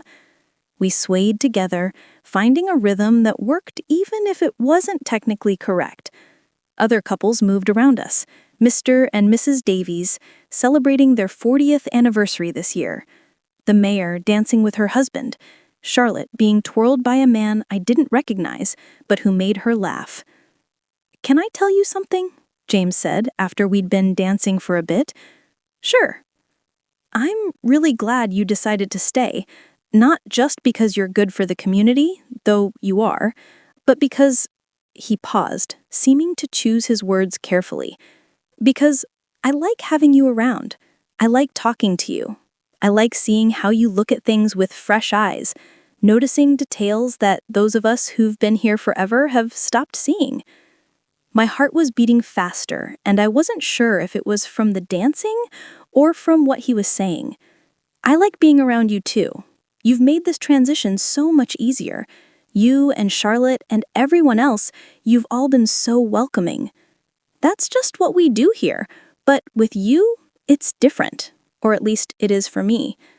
The song ended, but before I could process what he'd just said, the band launched into something more upbeat and energetic. The dance floor filled with people, and James and I found ourselves caught up in the festivities, learning line dances we'd never seen before, laughing at our mistakes, just enjoying the moment. I danced with Mr. Davies, who was surprisingly spry for his age. I danced with Charlotte, the two of us laughing as we attempted to follow steps we didn't know. I even danced with some of the kids, who were running around the edges of the dance floor in excited circles. Around 9 o'clock, the band took a break, and the mayor stepped up to the microphone. "Before we continue with the dancing, I want to take a moment to acknowledge what this season is really about. Yes, it's about celebration and community and joy, but it's also about gratitude for what we have, for each other, for this place we call home. She gestured around the room. Look at the faces around you. These are the people who show up when your car breaks down in winter. These are the people who bring casseroles when you're sick and watch your kids when you're in a bind. These are the people who make Cedar Valley not just a town, but a home. There was a murmur of agreement, people nodding and smiling at each other. So as we celebrate Christmas Eve tonight, I want us all to take a moment to be grateful. Not for the stuff or the decorations or even the delicious food, though I am definitely grateful for Mrs. Peterson's apple pie. Laughter rippled through the crowd. But for each other, for the community we've built together and continue to build every single day. She raised her glass of punch. To Cedar Valley, and to all of us who make it home. To Cedar Valley, everyone echoed, raising their own glasses. The band started up again, playing Silent Night as an instrumental. People swayed where they stood, some singing along softly, others just listening. I found myself standing next to Grandma, her hand in mine, feeling a wave of emotion so strong that it made my eyes water. This was what I'd been missing. This sense of belonging, of being part of something bigger than myself. This knowledge that I mattered to people, and they mattered to me. Not because of what we could do for each other, but simply because we were all in this together. The evening continued with more dancing, more food, more conversation. Around 10 o'clock, someone suggested we all go outside for a moment to see the town under the Christmas Eve stars. We bundled back into our coats and filed out into the cold night. Cedar Valley spread out below us. The community center sat on a slight hill, all lit up with Christmas lights. Every house had decorations. Every street was illuminated. The town square glowed in the distance. It looked like something from a postcard, impossibly perfect. This is what we build together, Charlotte said softly, standing next to me. Every light, every decoration, every tradition. We do this for each other year after year. That's community. We stood there for several minutes, just taking it in. The stars overhead were brilliant in the cold, clear air. Snow crunched under our feet. Our breath came out in clouds. And all around us, people stood together, appreciating the beauty they'd created collectively. Eventually, we filed back inside for the last hour of the dance. The band played until 11, ending with Auld Lang Syne, even though it was a month early. Everyone joined hands in a big circle, singing together, and I found myself between Grandma and James, feeling connected to every person in that room. When the evening finally ended, James drove us back to the farmhouse. Grandma dozed in the passenger seat, tired but content. I sat in the back, looking out at the snow-covered fields, the houses with their lights, the quiet beauty of Christmas Eve night. At the farmhouse, James walked us to the door. "Thank you for dancing with me tonight," he said. "Thank you for asking." I hesitated, then added, "And for everything. For being a friend during this transition. For believing I could do this. You made it easy to believe." He smiled, and there was something in his eyes that made my stomach flutter. "Merry Christmas. Merry Christmas, James." After he drove away, I helped Grandma inside and made sure she got upstairs safely. Then I stood in the living room for a moment, looking at the Christmas tree with all its lights, the stockings hung on the mantel, the gifts wrapped underneath. Tomorrow was Christmas. My first Christmas back in Cedar Valley in 8 years.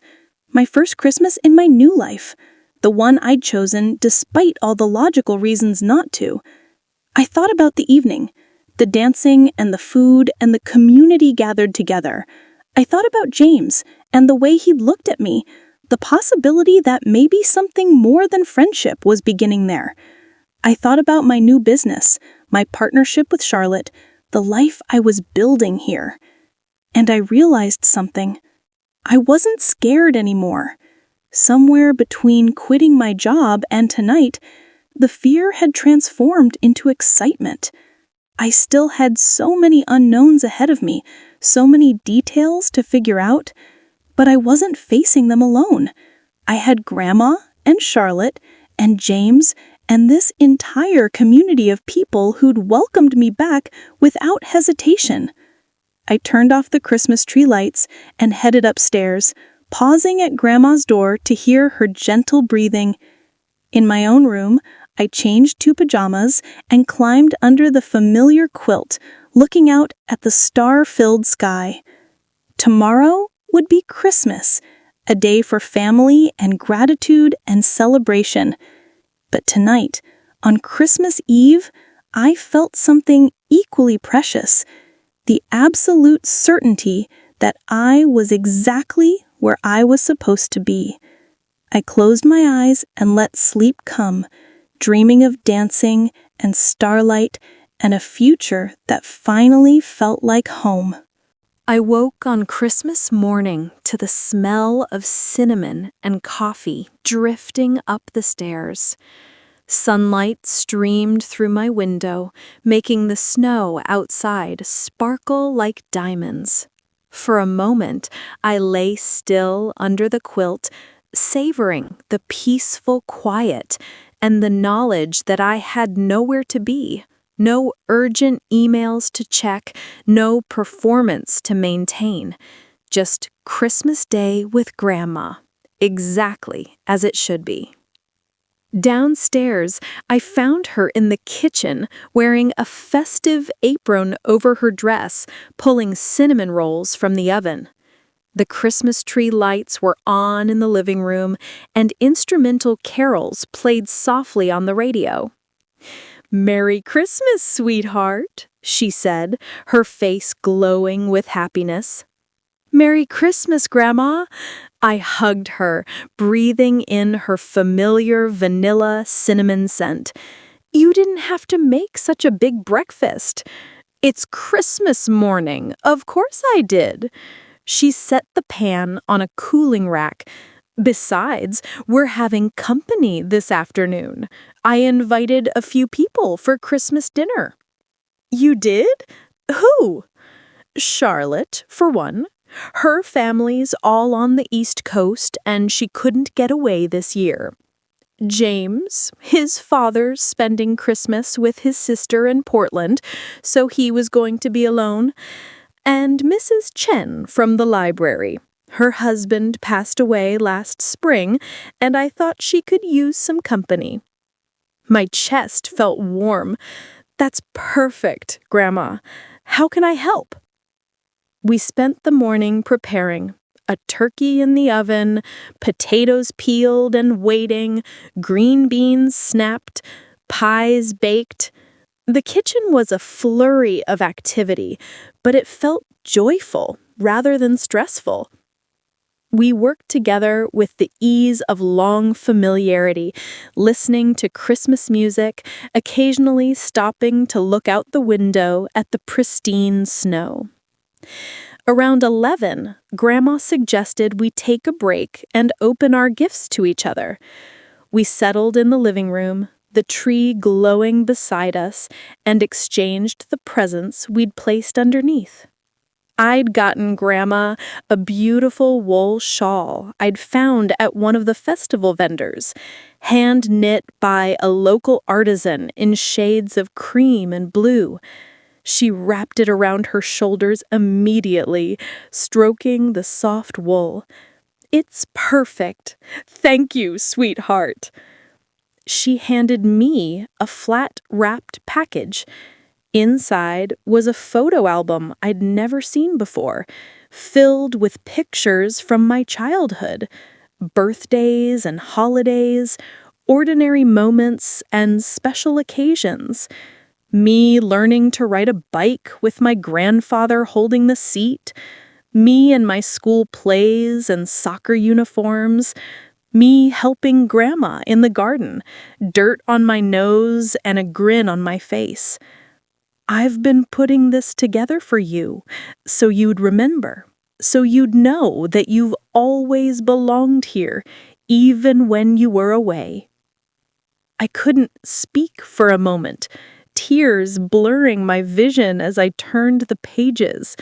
These memories, these moments, they were all here, preserved and honored. This was my history, my foundation, the roots I'd nearly forgotten I had. Thank you. I finally managed.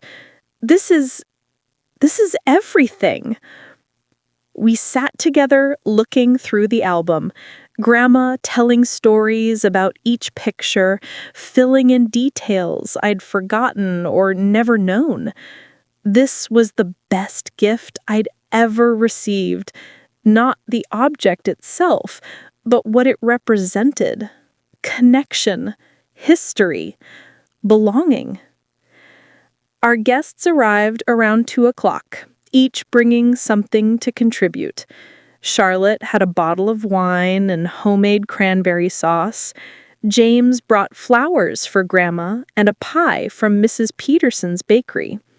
Mrs. Chen arrived with a beautiful Chinese silk table runner she'd been saving for a special occasion. The house filled with warmth and conversation. We set the table together, each claiming a task. James carved the turkey, Charlotte arranged the serving dishes, Mrs. Chen folded napkins into elaborate shapes while telling us about Christmas traditions in her native Taiwan. When we finally sat down to eat, Grandma asked if we could go around the table and share something we were grateful for. I'm grateful for second chances, for the opportunity to build a life doing what I love, surrounded by people I care about. I'm grateful for community, Mrs. Chen added, her eyes a little misty. This year has been difficult, but knowing I have friends who care has made all the difference. I'm grateful for craft, for work that lets me build things with my hands, things that last and matter, and for the people who trust me to do that work. When it came to my turn, I had to pause, collecting my thoughts.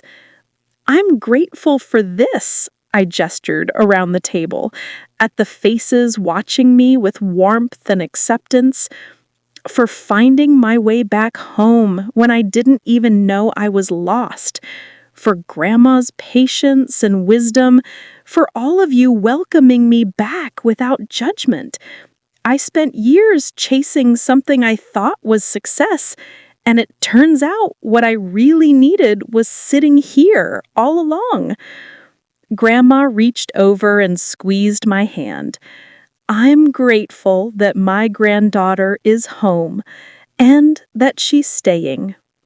We ate slowly, savoring both the food and the company. The conversation flowed easily. Stories and jokes, plans for the new year, gentle teasing and genuine interest in each other's lives. This, I realized, was what the holidays were supposed to be about. Not perfect Instagram photos or expensive gifts, but genuine connection with people who cared about you. After dinner, we moved to the living room with coffee and dessert. Mrs. Chen taught us a Chinese card game that involved more laughter than strategy. Charlotte sketched quick portraits of everyone while we played. James helped me do the dishes, the two of us working side by side in comfortable silence. "This is nice," he said as we dried the last of the plates. "Your grandmother has a gift for bringing people together." She does. I think she learned it from living in Cedar Valley all these years. Community isn't something that just happens. It's something you build, deliberately and consistently. He nodded. That's one of the things I love about this place. In the city, I was surrounded by people, but always felt alone. Here, I actually know my neighbors. We show up for each other. We rejoined the others in the living room. The winter sun was already starting to set, casting golden light through the windows. Charlotte had moved to the piano, an old upright that had belonged to my great-grandmother, and was playing Christmas carols. We sang along, some of us better than others, but all of us together. As evening fell and the Christmas tree lights seemed to glow brighter, our guests began preparing to leave. There were hugs and thanks, promises to get together again soon, genuine warmth and every goodbye. James was the last to leave. At the door, he turned back to me. "Thank you for including me today. It would have been a lonely Christmas otherwise. Thank you for coming. You're always welcome here." He hesitated, then said, "I meant what I said last night, about being glad you're staying. I hope we can spend more time together, as friends, or..." He paused, seeming uncertain. "Or whatever feels right." My heart skipped. "I'd like that. Whatever feels right." He smiled, and there was something in his expression that made me feel warm, despite the cold air coming through the door. "Good. Then I'll call you this week. Maybe we can grab coffee. Start planning your consulting business in more detail." "That sounds perfect." After he left, I helped Grandma clean up the remaining dishes and straighten the living room. We worked in companionable silence, both of us tired, but content. "That was a wonderful day," she said as we settled into the living room with tea, the only light coming from the Christmas tree. "One of my best Christmases." "Mine too." She looked at me with those wise, knowing eyes. "James is a good man." "I know. And he clearly cares about you." "Grandma." She smiled. "I'm just saying, but take your time. Figure out your new life first. Romance will happen if it's meant to." We sat in comfortable silence, sipping our tea and watching the tree lights twinkle. Outside, snow had started falling again, adding to the magic of the evening. "Grandma," I said eventually, "thank you for everything, for letting me come home, for giving me space to figure things out, for never making me feel like I had failed by leaving the city. You didn't fail, sweetheart. You succeeded at recognizing what wasn't working and having the courage to change it. That takes more strength than most people ever manage." That night, as I lay in bed looking out at the stars, I thought about the year that was ending and the one that was about to begin.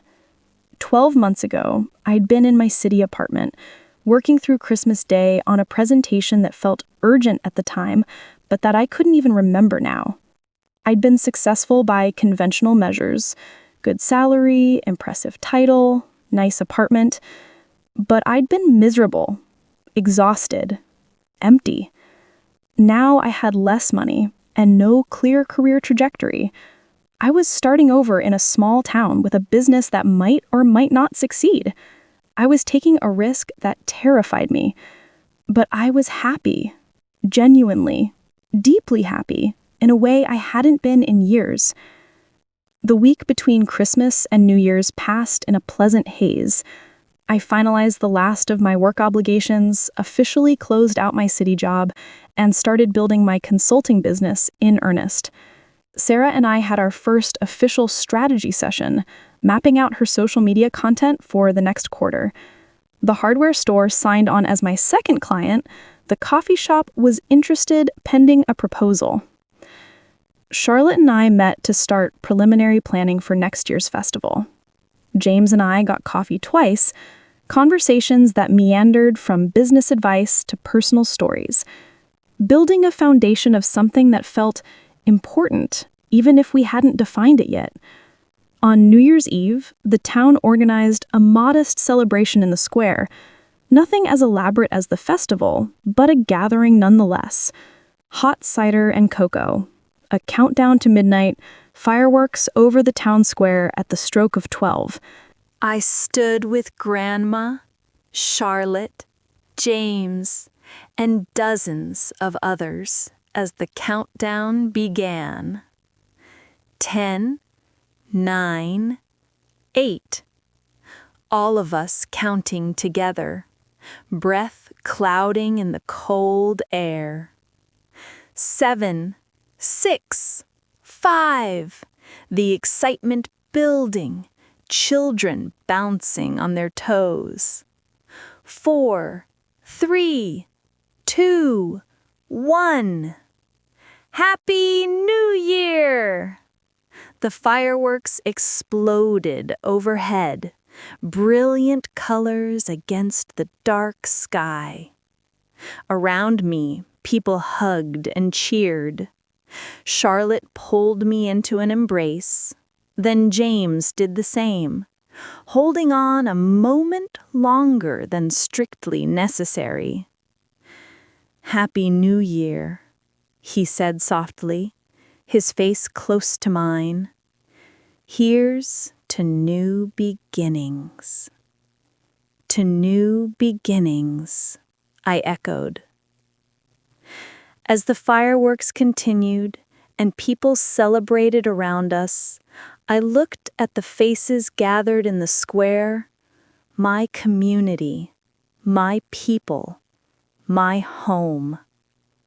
This was my new beginning, not on some arbitrary date in the future when everything would be perfect and sorted out, but right now, today, this moment. I'd spent so long waiting for my life to start, waiting to achieve enough or earn enough or become enough to deserve happiness. But standing there in the town square, surrounded by people who cared about me simply because I'd shown up, I realized my life had already started. It had started the moment I'd decided to come home, the moment I'd chosen connection over achievement, community over career, heart over logic. Everything that came next, the business I'd build, the relationships I'd nurture, the life I'd create here, would unfold in its own time. I didn't need to have it all figured out. I just needed to keep showing up, keep choosing what felt right, keep trusting that I belonged here. The fireworks finale lit up the sky, and everyone cheered. James's hand found mine, and I squeezed it, feeling the promise of what might grow between us. Charlotte threw an arm around my shoulders, already talking about festival ideas for next year. Grandma stood nearby, wrapped in her new shawl, her face glowing with contentment. This was my life now, messy and uncertain and absolutely nothing like what I'd planned. It was perfect. As the crowd began to disperse, people heading home to warm houses and New Year's toasts, I took one last look around the square. The Christmas lights were still up, would stay up for another week, according to tradition. The decorations we'd so carefully placed, the ornaments we'd cataloged, the community we'd built together. It was all still here, would all be here tomorrow and the day after that. I was part of something bigger than myself, something that would last, something real. Walking home through the snow with Grandma and James, who insisted on escorting us, I felt a peace so profound it was almost overwhelming. The farmhouse appeared ahead, its porch light glowing like a beacon, welcoming me home. Not just for the holidays, not just for now, for good.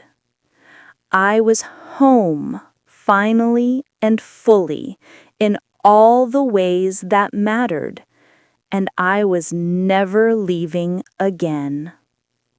The end.